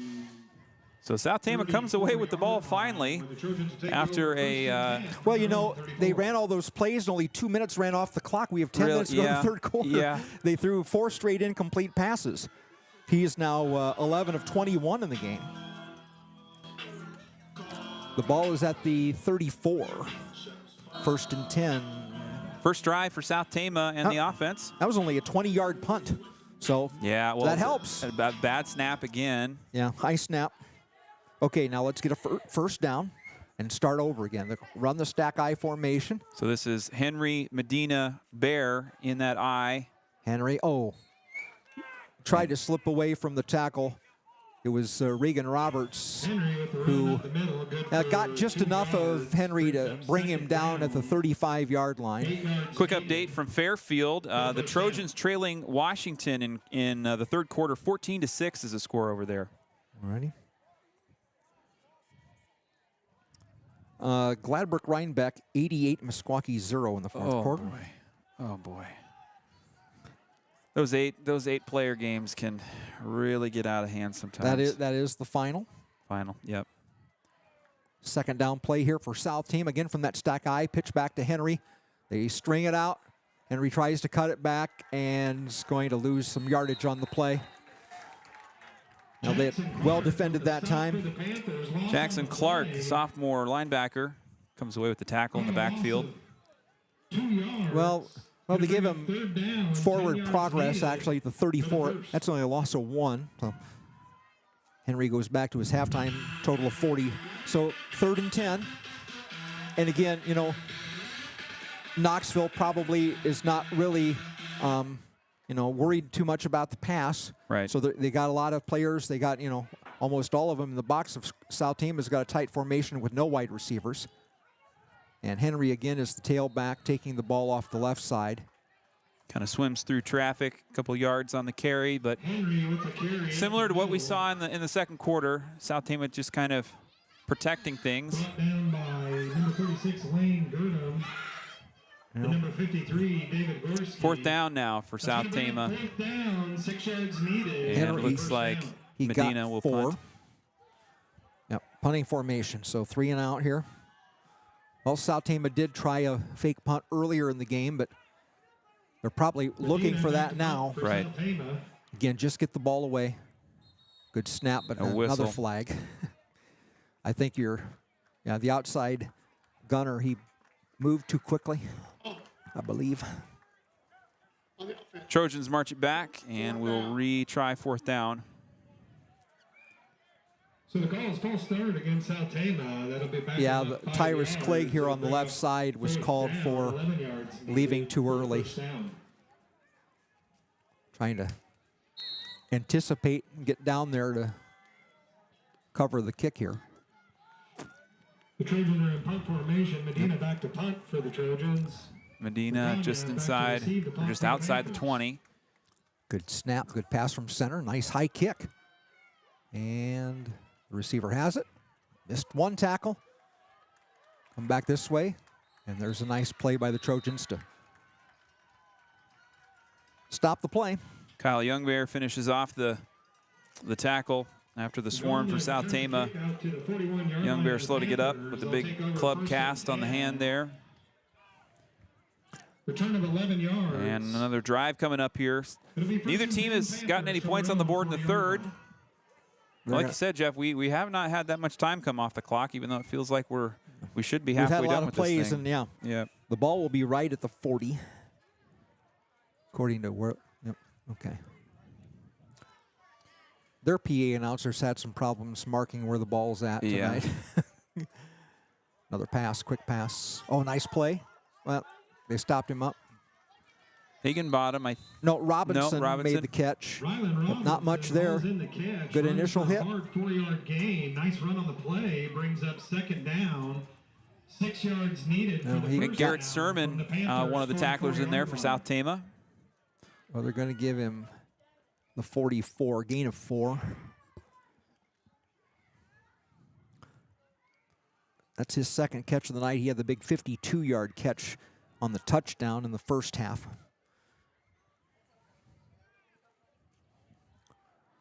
From the shotgun, 2 receivers both sides of the field. Woolsey will run to the left side. He stretch it out nicely. And gets ankle tackled there. Nice play. Woolsey scrambles around the left side. Again, that was Jeanette again, number 10. The play brings up 3rd down, 6 yards still needed. Well, they stretched it out, and they got him back to the line of scrimmage for little to no gain in the play. 44-yard line, nothing there. 3rd down and 6, another possession down coming up here. Knoxville trying those short passes.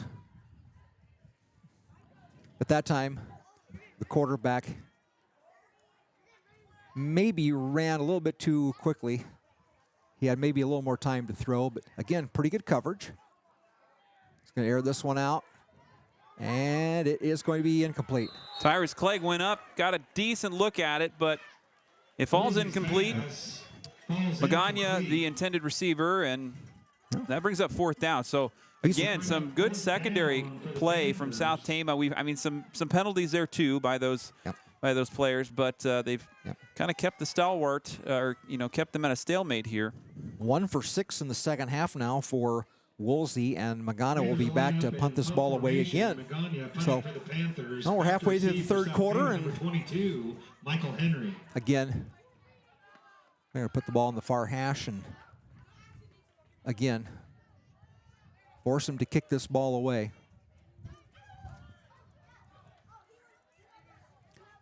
Okay, this is a better pass from center. Henry with a fair catch signal, and he makes it. And that's where South Tama is going to start. We got a Knoxville Panther down on the field, injury. Trojan. And I'm not sure who it is, but he's face down there.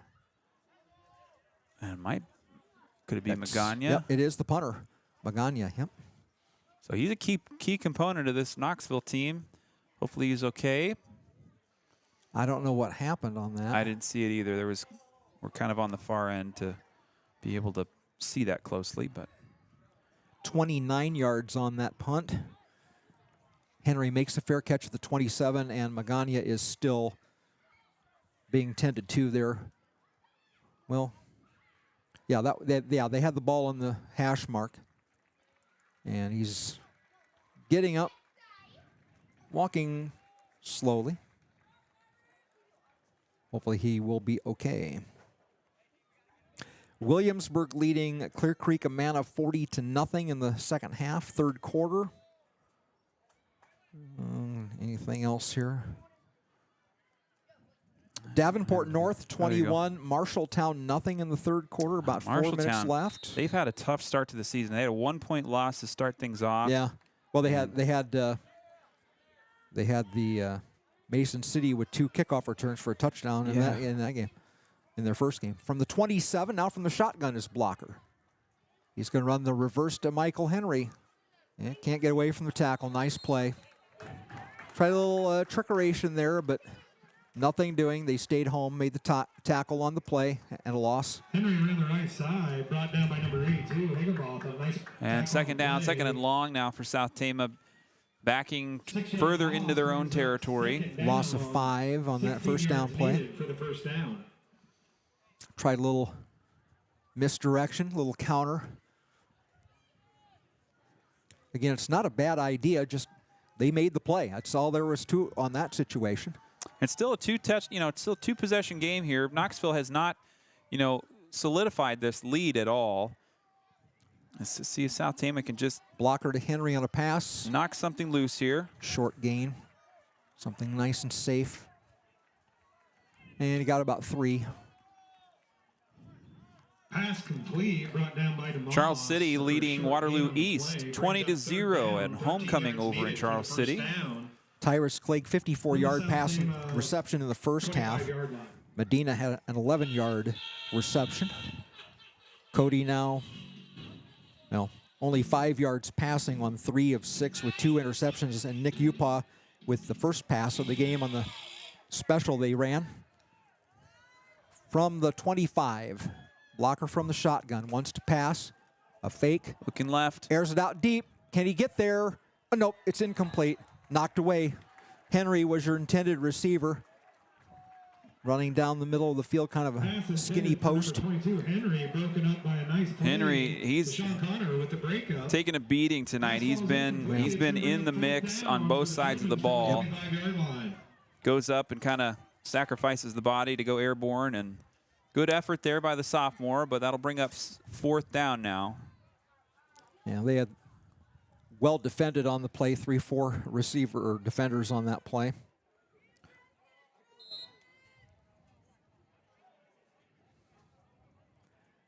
Timeout, South Tama. Okay. And we have a timeout. We're going to step away. We'll be back after this. You're listening to Trojan Country.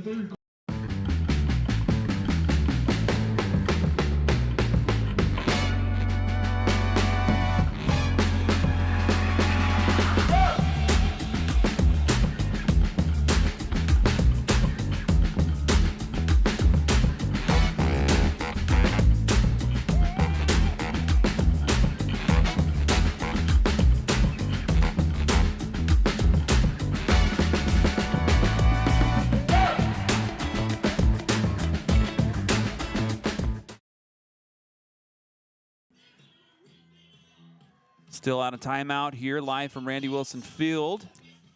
And midway through the 3rd quarter, still 14-0. Been back and forth, some turnovers and penalties. Not a ton of big plays that we've seen in this 3rd quarter yet. Good defense. After 3 quarters, Davenport North 21, Marshalltown 0.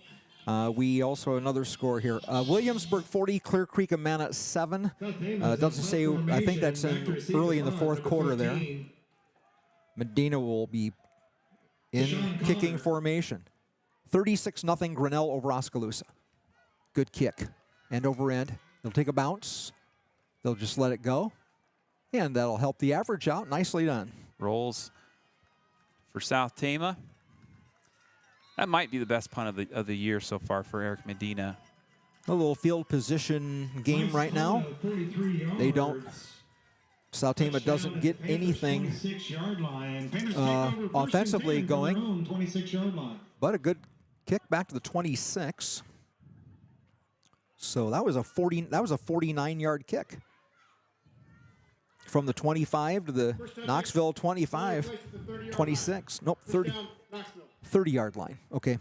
They touched it at the 30.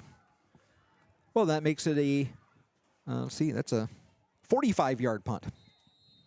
I like it when things are nice and even and equal. I don't have to use a lot of math. Now we got timeout South Tama. Didn't like something defensively there, and that means only one timeout left now in the ballgame. Yeah, and a crucial kind of point here is they've kept Knoxville out of the end zone here in the 3rd. This is sort of the time to play your cards if you have them, or just make sure to you know what you're doing and to not give it up any mistakes. I mean, plenty of time left, but the defense has played very well here in the 2nd half. They have, yeah. They haven't really broken too big of a gain. They did get that big 4th down conversion on kind of the snap that wasn't so great in the punt. But anyway. And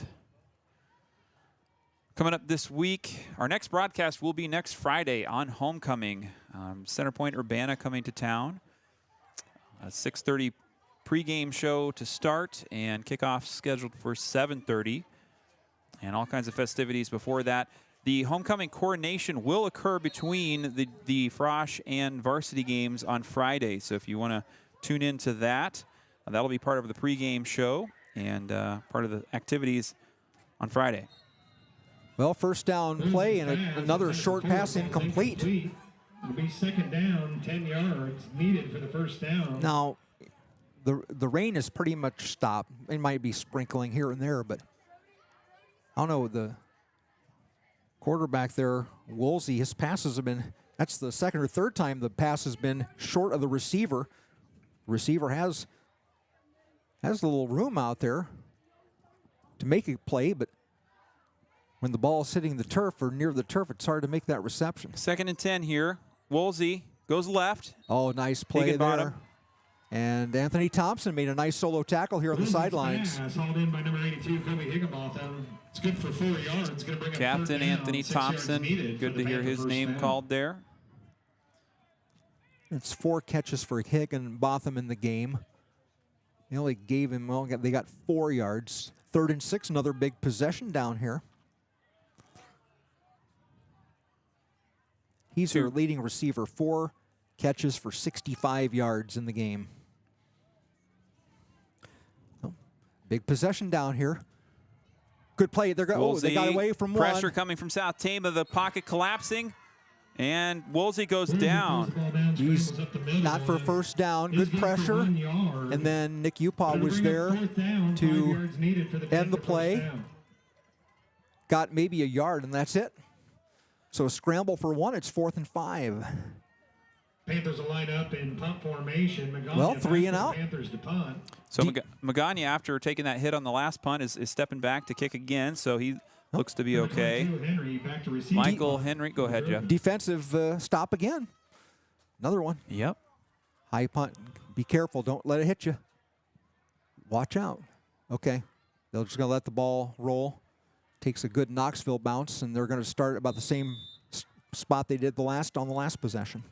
And so the offensive unit coming back onto the field for South Tama. I don't know where it feels like it's going to have to be some kind of a trick play. I mean, or South Tama is going to shift to another formation here. We're going to see the eye again. I don't know that the coaches are confident enough. There's some new personnel in here too this week, and definitely some young kids.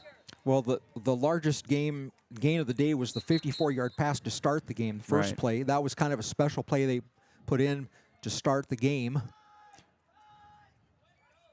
Now the officials are going to stop play here for something. Clock issue? Yep. I think it's a clock issue. So we are going to have a little different look up front. Tyrus Clegg and Tanner Large will be the receivers out on the wide sides. Game clock operator, 2:22 on the game clock. Okay. And we're just resetting the game clock.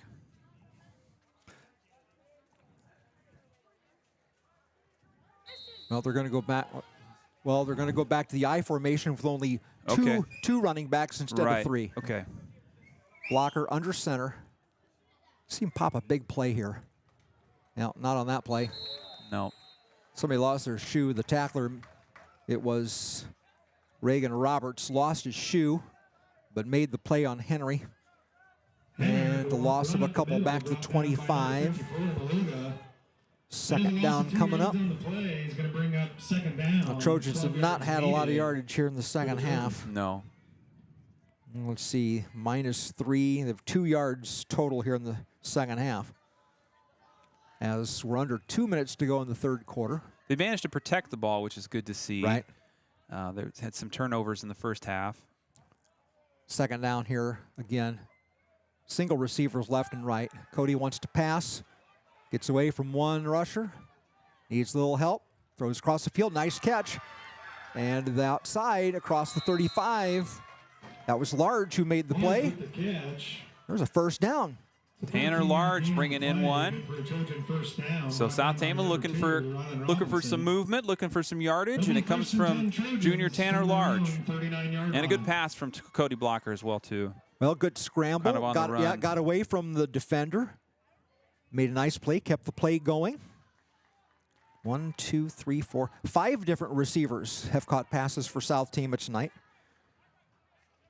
Blocker 2 of 3 here in the second half. So it's Clegg on the far side. Large goes to your left there. Don't abandon the run here. They're going to pitch it to Henry on the short side. Yeah. Got a couple. Henry to the sideline. Positive yardage, but not enough for a first down. Knoxville has, for the most part, had pretty good pursuit. That was a first down play. The ball will be at the 42. So Henry gains 3 on that play. He's back up to 40 yards. He had 40 at halftime.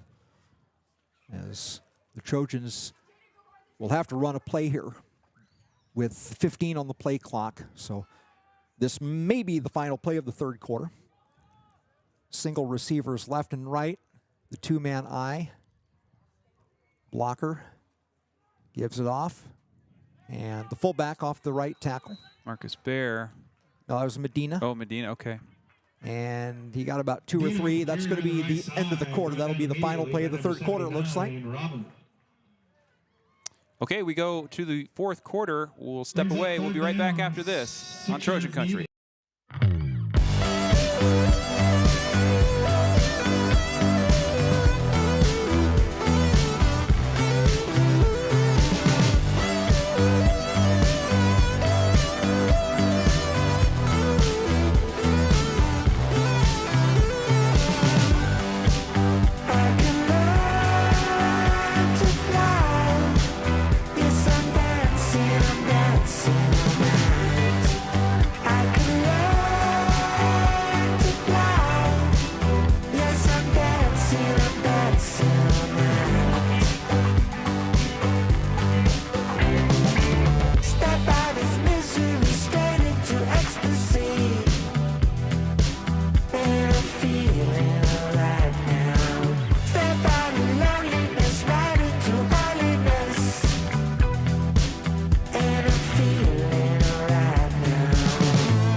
And we're back live from Randy Wilson Track in Knoxville, Iowa. Darvin Graham, Jeff Byer with you here on the call this evening. Still a 14-0 game, a very defensive, slow-moving third quarter of action. And now we start the fourth quarter.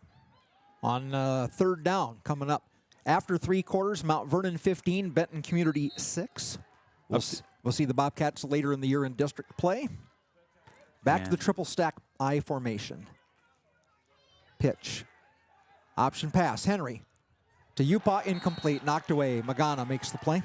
Update on the Fairfield game. Washington leading Fairfield 21-12 now into the second half. Fourth down from the 43-yard line. Now it's fourth down and 6 yards needed for the Trojans first will the down. Trojans go for this?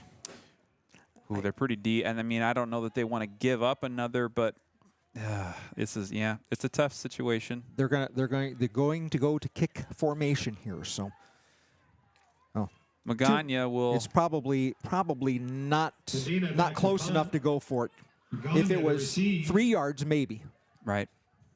Nice high kick. They're going to let it bounce, and it's going to bounce, sideways. They'll down it right at the 30-yard line.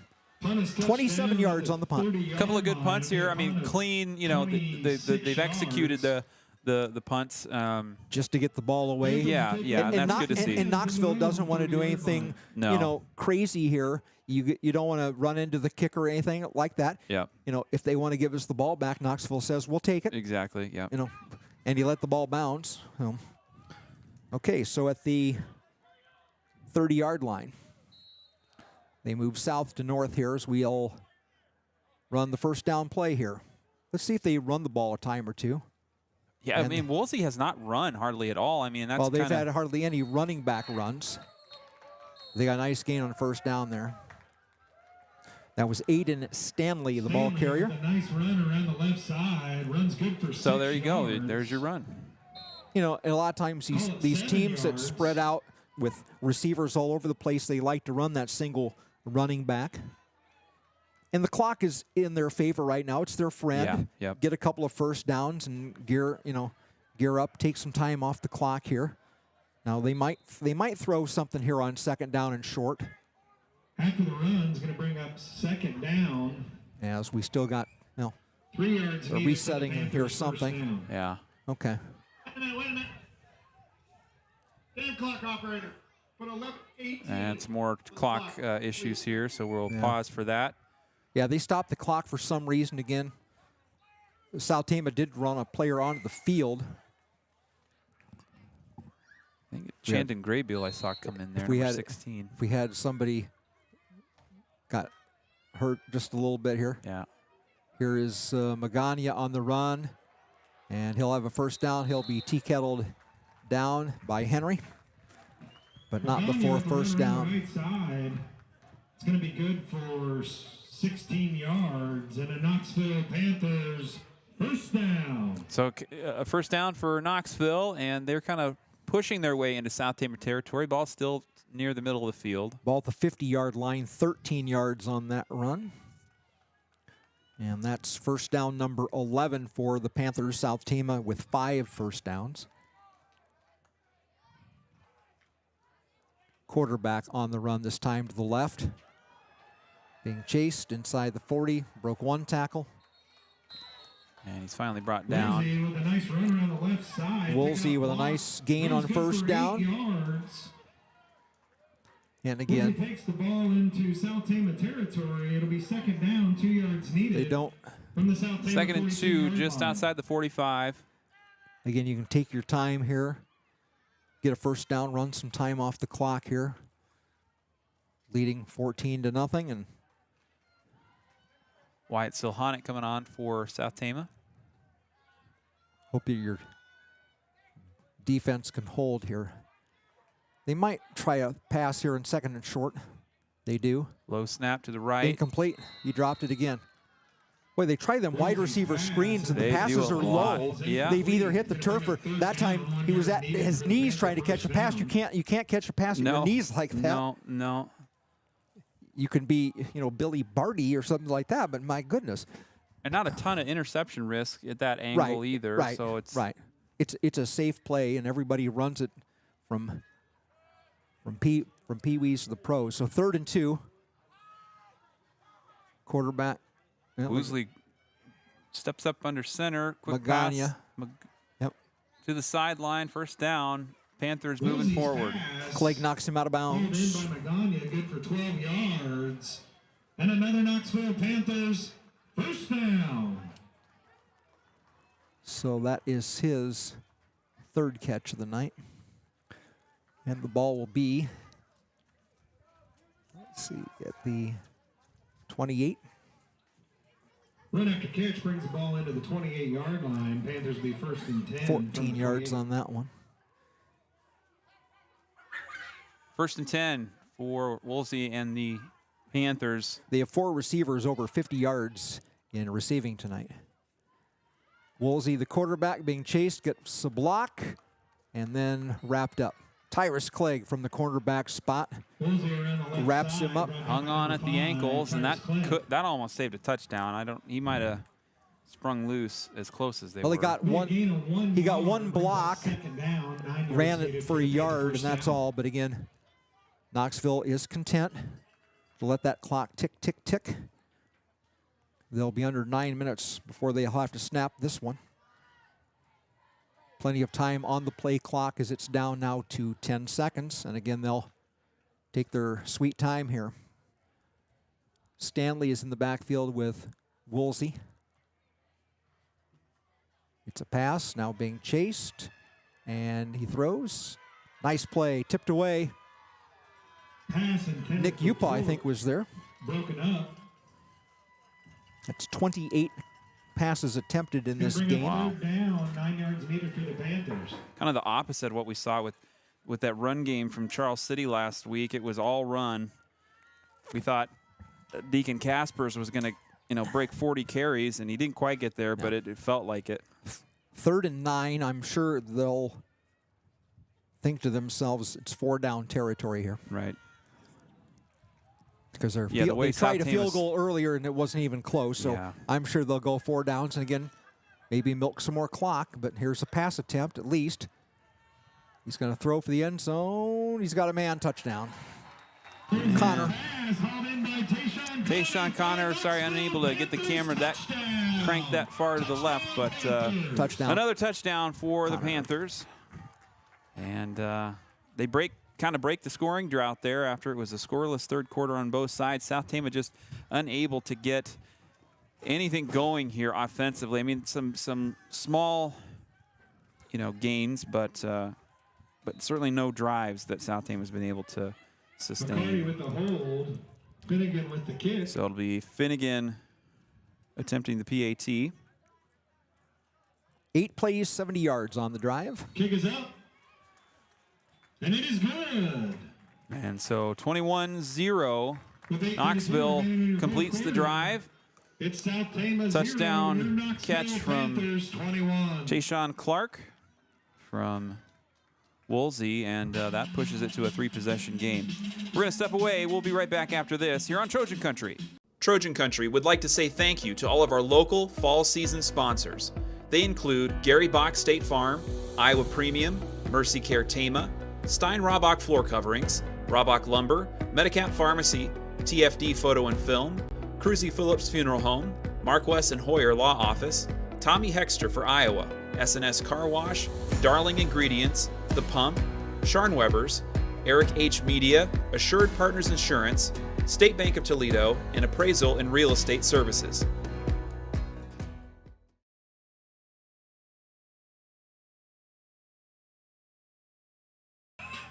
Welcome back live from Knoxville, Iowa. We just saw a touchdown from Knoxville.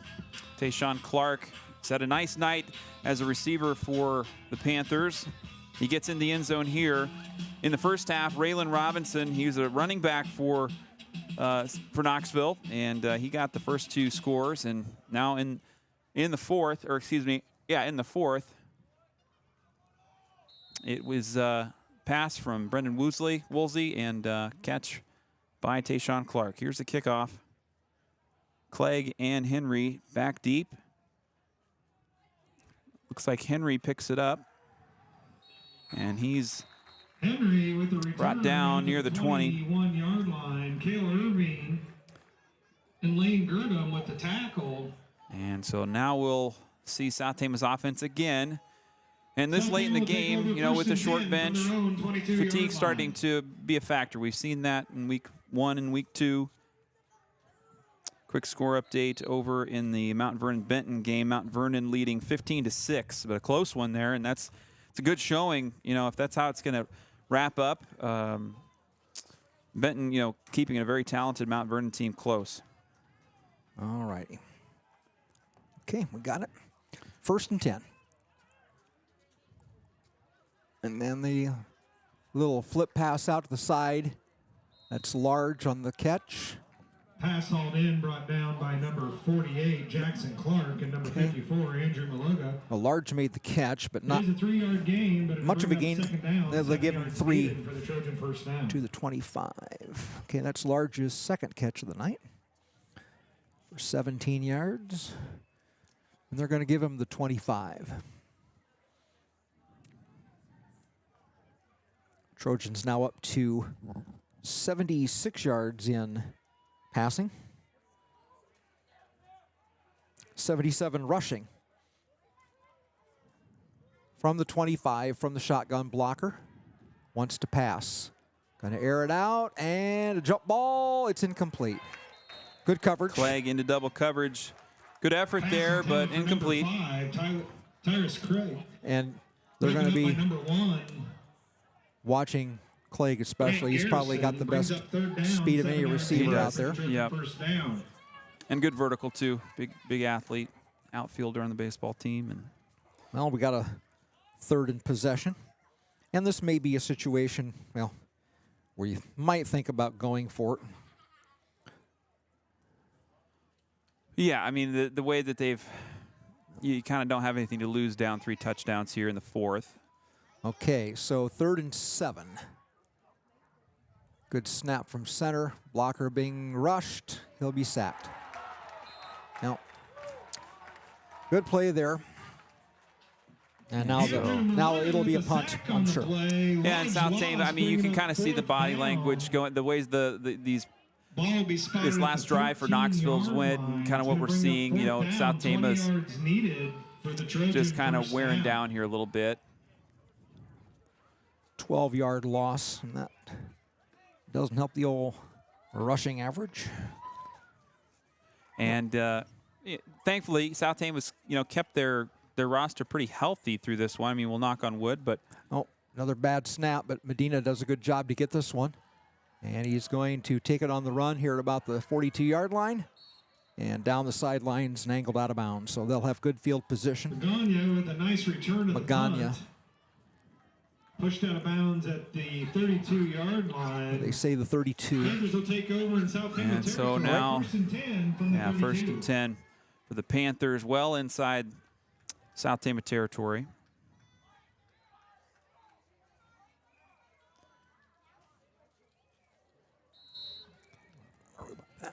Center point Urbana was trailing Marion in the second half, 21-16 at last check. From the 32, Woolsey will stay in the shotgun with a 3-touchdown advantage. And now we'll sprint up ahead, up the middle. Ducking, dodging, missing tackles, and stumbles inside the 10 for a first down. Woolsey with a nice scramble on the play, taking the ball into the 3-yard line. We'll call it a gain of 30 yards. It'll be good for a Knoxville Panthers first down. So he almost makes it inside the end zone, but I'm sure he'd like to get a rushing touchdown on the tally sheet tonight. 29 yards on the scramble, first and goal from the 3. Now they say the 4. And we'll call it the 4.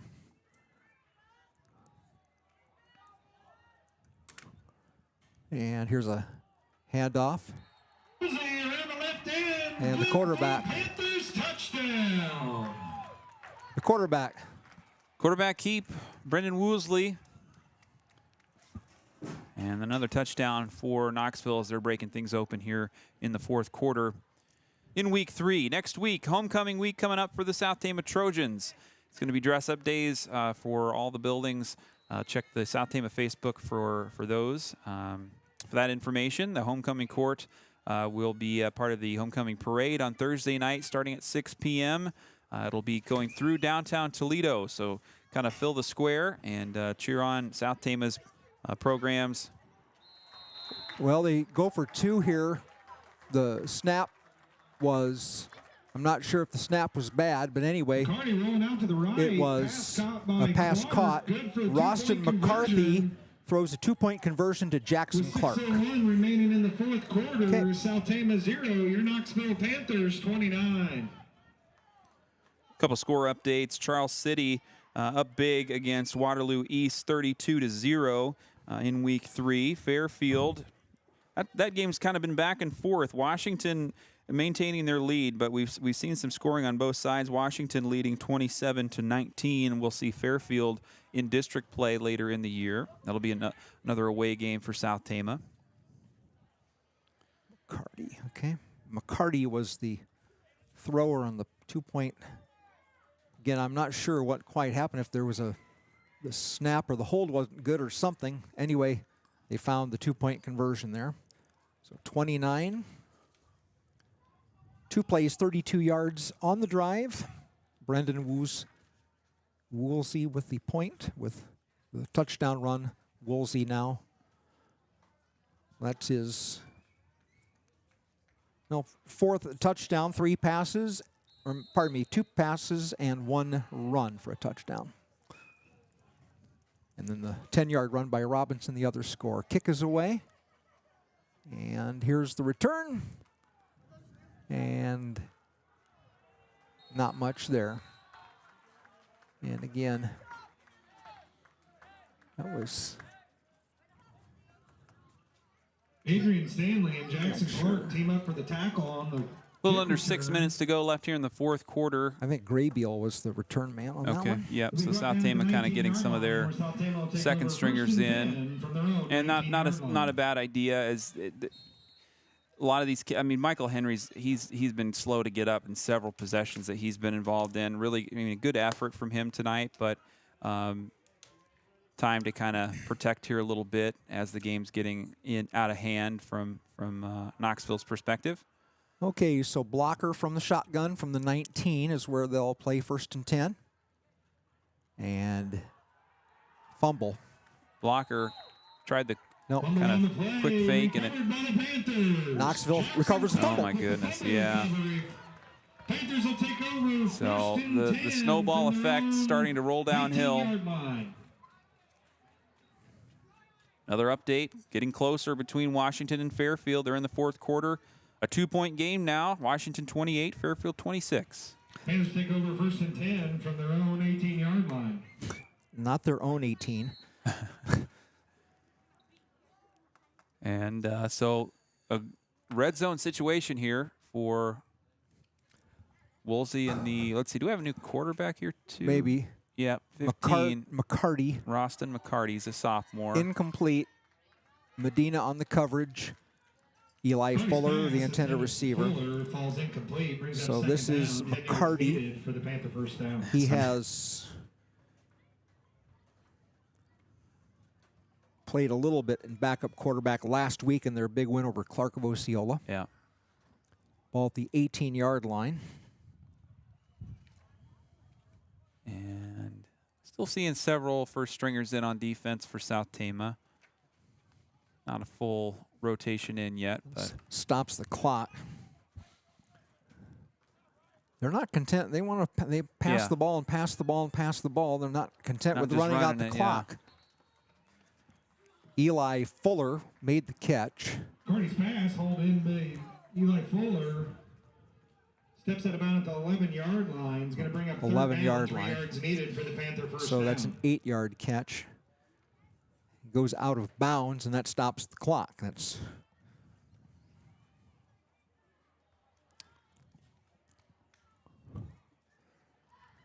so you stop the clock. McCarty, a lefty, had a quarterback from the 11 on third and 3. Second and 2. Bad snap. He picks it up. McCarty just dropped it. He picks it back up, runs to the left, and he gets gang tackled short of the end zone. I think he's going to have a first down. Carney able to pick up the snap. So a goal line push here. He does bring the ball into the 6-yard line, which is good for Knoxville Panthers. First down. First down. So gain of 5. First down, number 14 for Knoxville. Trojans have 5 in the game. From the 6, it's first and goal. No. PA man says 6, scoreboard says 7. Let's call the whole thing off. McCarty throws, passes right, caught. And that could be in for a, oh, no. Close. Connor Willoughby makes that catch. McCarty's pass hauled in by Willoughby. Kyle Youngbear in on the stop near the end zone. Second down and goal from the 2. Got about 4. So second and goal from the 2. McCarty is the only player in the backfield. Runs to the left. Quarterback keep.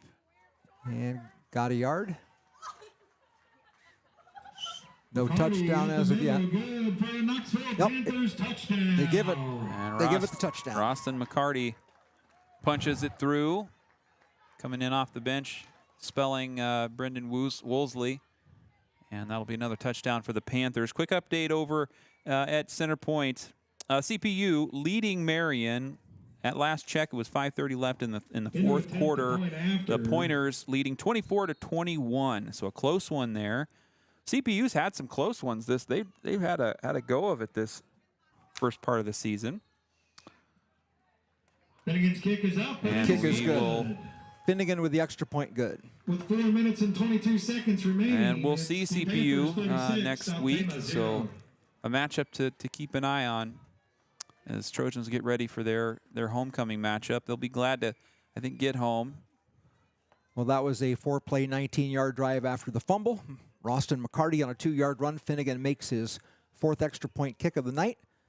36-0, and we'll have continuous clock. 4:22 left to go.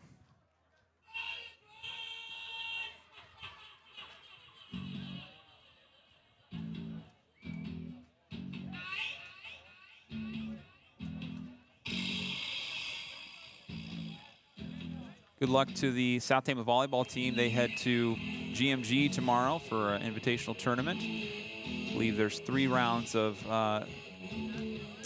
pool play. I don't know if they cap it there, if they're going to go on to do a championship round as well. But good luck to the Trojans as they compete tomorrow. Getting ready for the kickoff again here as we are on continuous clock situation with the game was close. I mean, we feel like we've been saying this for the first 3 weeks. close first half and not enough gas in the second half. A good defensive stand in the encroachment penalty on Knoxville, so they'll re-kick.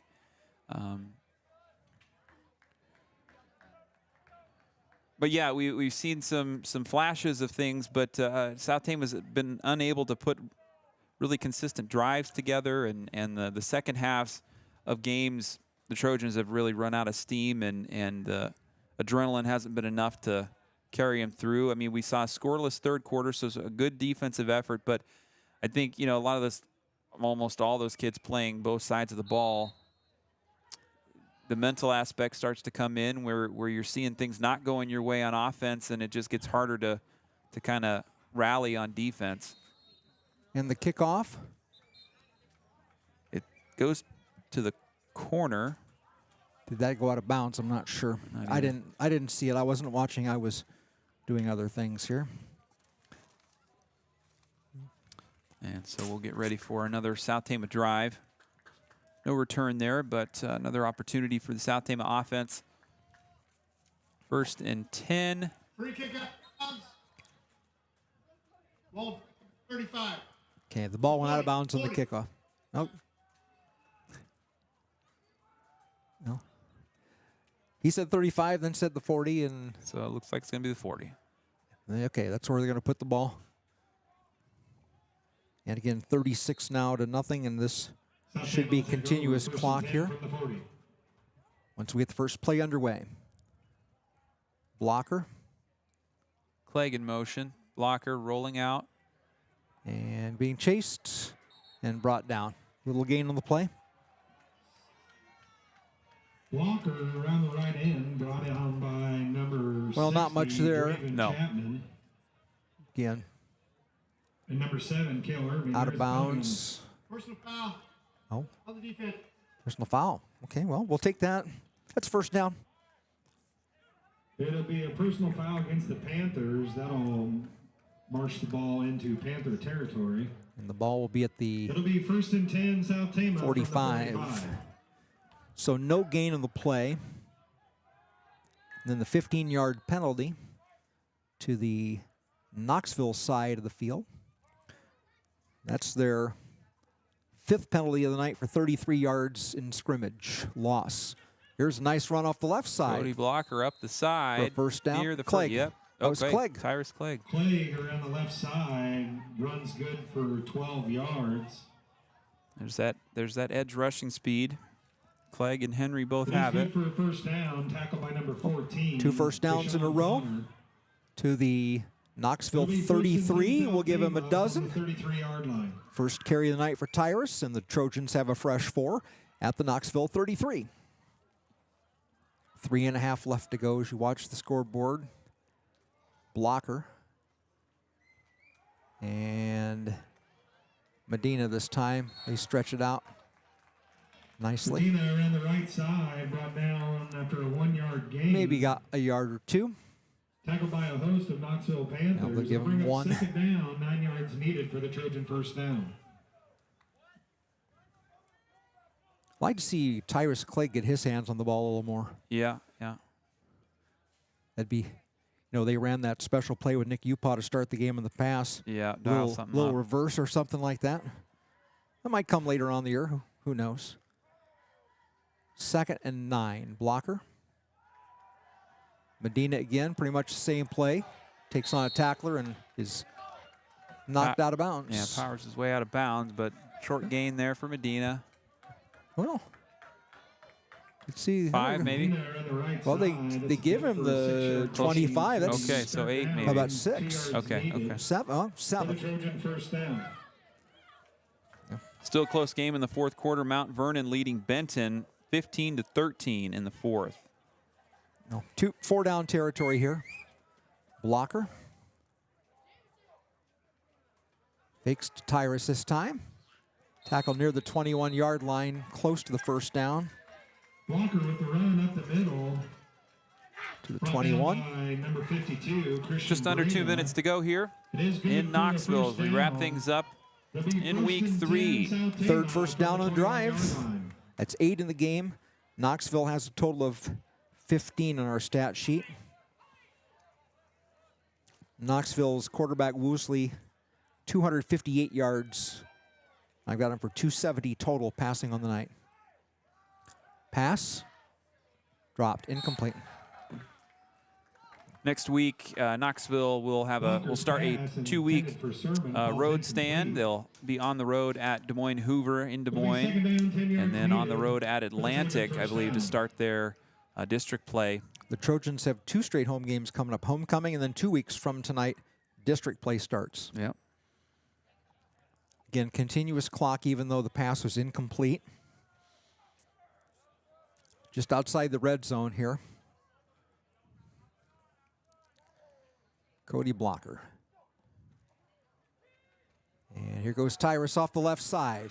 15, 10 to the outside. Get there. 5 to the goal line. He's got it. Yes, touchdown. Tyrus beat my camera.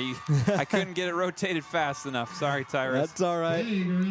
33 yards total, a 21-yard dash of excellence, and that's a Trojan touchdown with 44 seconds left here in the fourth quarter. So the Trojans avoid the goose egg off the speed of Tyrus Clegg. He had the big catch to open the game and might be the 7 plays and 60 yards. Yeah, he was a big part of that drive for sure. And the big part of that was the kick out of bounds. Now we'll go for 2 points here. Blocker, high snap, same play. And Tyrus going to run this in for 2 points. Now I got a flag out. Hold on. Flag around the left end again. Flag is down. Is good. There is a penalty on the play. Is that? Wait, I'm is that his first touchdown of the year, Tyrus? Not sure. Yeah, I think so. Holding. 15 on the offense. Well, that was actually his first 2 rushing attempts of the year. So. Okay, yeah. So yes, it is his first rushing touchdown. No. Yeah, it was a shutout. Week 1, week 2, it was Henry, and it wasn't Clegg the other on that second touchdown. Well, I got South Tama for 115 yards rushing in the ball game. Yeah, an improvement for sure. So Medina's going to attempt an extra point here from the 20. This is a 30-yard extra point attempt. There's the kick on the way, and it's off to the left. No good. But it is no good. With 44 seconds remaining in the game. Well, that makes it 36-6. In the fourth quarter, Washington leading Fairfield now 34-26, and Mount Vernon and Benton just went final. The Mustangs edging out the Benton Bobcats 15-13 final score. That's a good fit. I mean, Benton would want that one. That's going to sting a little bit. But going into district play against Williamsburg and Solon, that's a confidence booster to be able to play Mount Vernon close like that. No. And we get ready for maybe the last possession of the game here, another kickoff. After the touchdown run by Tyrus Clegg.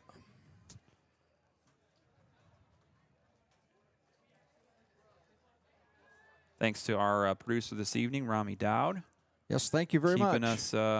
Keeping us in check, and as we get ready to wrap things up here at Randy Wilson Track. Well, we'll now end continuous clock. Right. So let's see who we got back receiving. Just one returner deep here for Knoxville. There's the kick, 20-yard line. Make a play here, and they do. So South Tama nice little kind of brings the swarm around the 35-yard line. Higginbotham on the return under the 35-yard line where the Panthers take over 1st and 10. Okay, so final few seconds of this one. Final score for Charles City. The Comets win against Waterloo on their homecoming night. 32-0 remains the score there at final score. And thanks to the people here at Knoxville for all of their help. Yeah, really great crew and nice facilities. Nothing bad to say about the experience here at Knoxville. Ryan Paulson, the AD, and his crew. Well, 13 seconds left in the game. Roston McCarty. And this is the running back who got a couple of carries in the last game. Cale Irving, yeah. Cale Irving with a run up the middle for the Panthers. You got to cross the 40. That's the ball game. Final score, South Tama 6, your Knoxville Panthers avoids the shutout, 36. but it will be Thank you everyone for coming out tonight. a big finish for Knoxville. They really pulled away in the second half, the fourth quarter particularly. The 9th grade football team will be playing at 4:45, followed by And Varsity game congratulations to the freshman team. South Tama won that game 44-8. Yeah, And the varsity game goes to Knoxville undefeated. 36-6. 9th grade game at 4:45 and Varsity following about 7:30. We'll add that Thank to you for my everyone scoreboard coming here. out tonight. Please drive home safe and have a great weekend. Thank So you. 36-6 will be your final score. South Tama 9 first downs in the game. I've got him 8 penalties and 55 yards. Cody Blocker had 22 yards in passing tonight. Nick Upaw, 1 pass for 54 yards to Tyrus Clegg. Trojans have 76 yards on our 76 yards on the stat sheet tonight in the passing department. And in the running department, let's see, there's 53, 43, 42, 50.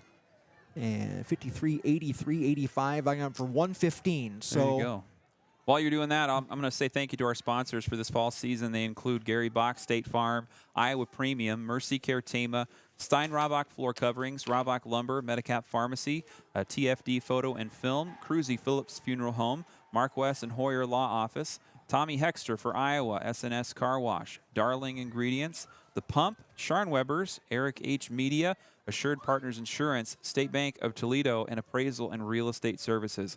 All local South Tama businesses pitching in and supporting so we can bring you a South Tama coverage, local coverage on the road like tonight, hour and a half down the road. We've got internet on our own. We've got travel expenses and all the things that our sponsors do to support us so we can keep you informed and bring you South Tama coverage all season long. So thank you to all those local businesses, and make sure to support your service contractors and the businesses that we have here in town.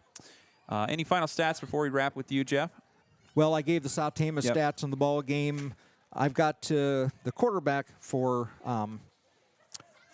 Knoxville had a decent ball game. Let's see, 29 pass attempts. He completed only 4 in the second half, so 15 of 29. The percentage may not be so great. I got him for 258 passing. Total was 270 passing.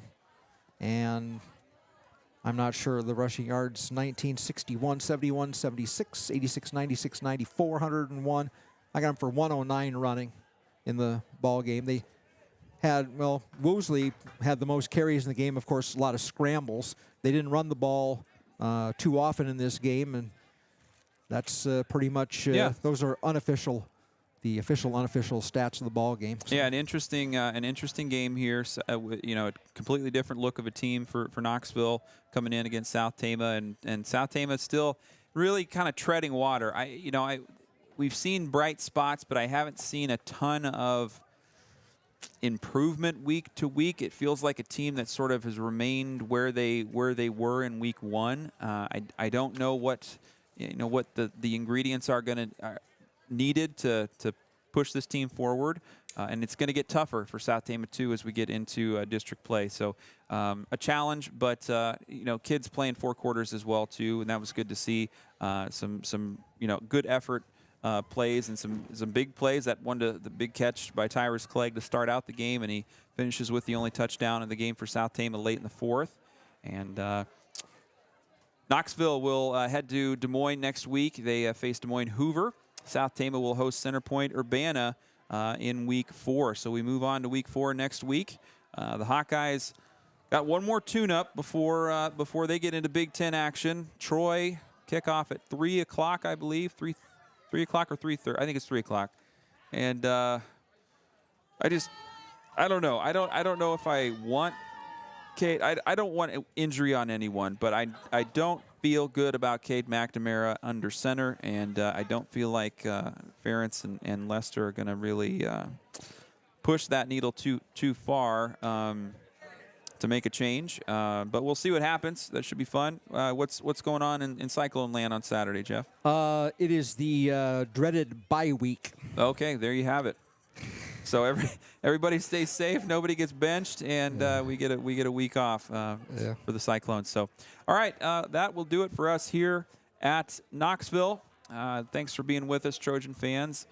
Make sure to stop out, cheer on South Tama.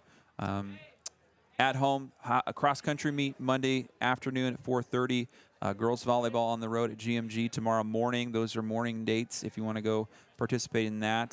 Check the school calendar for that. And we will see you at homecoming week around town next week. Yep, next week. Good night. Busy week. Yeah. For Jeff Byer, I'm Darvin Graham and Rami Dowd. Have a great night, everybody. Good night and go Trojans.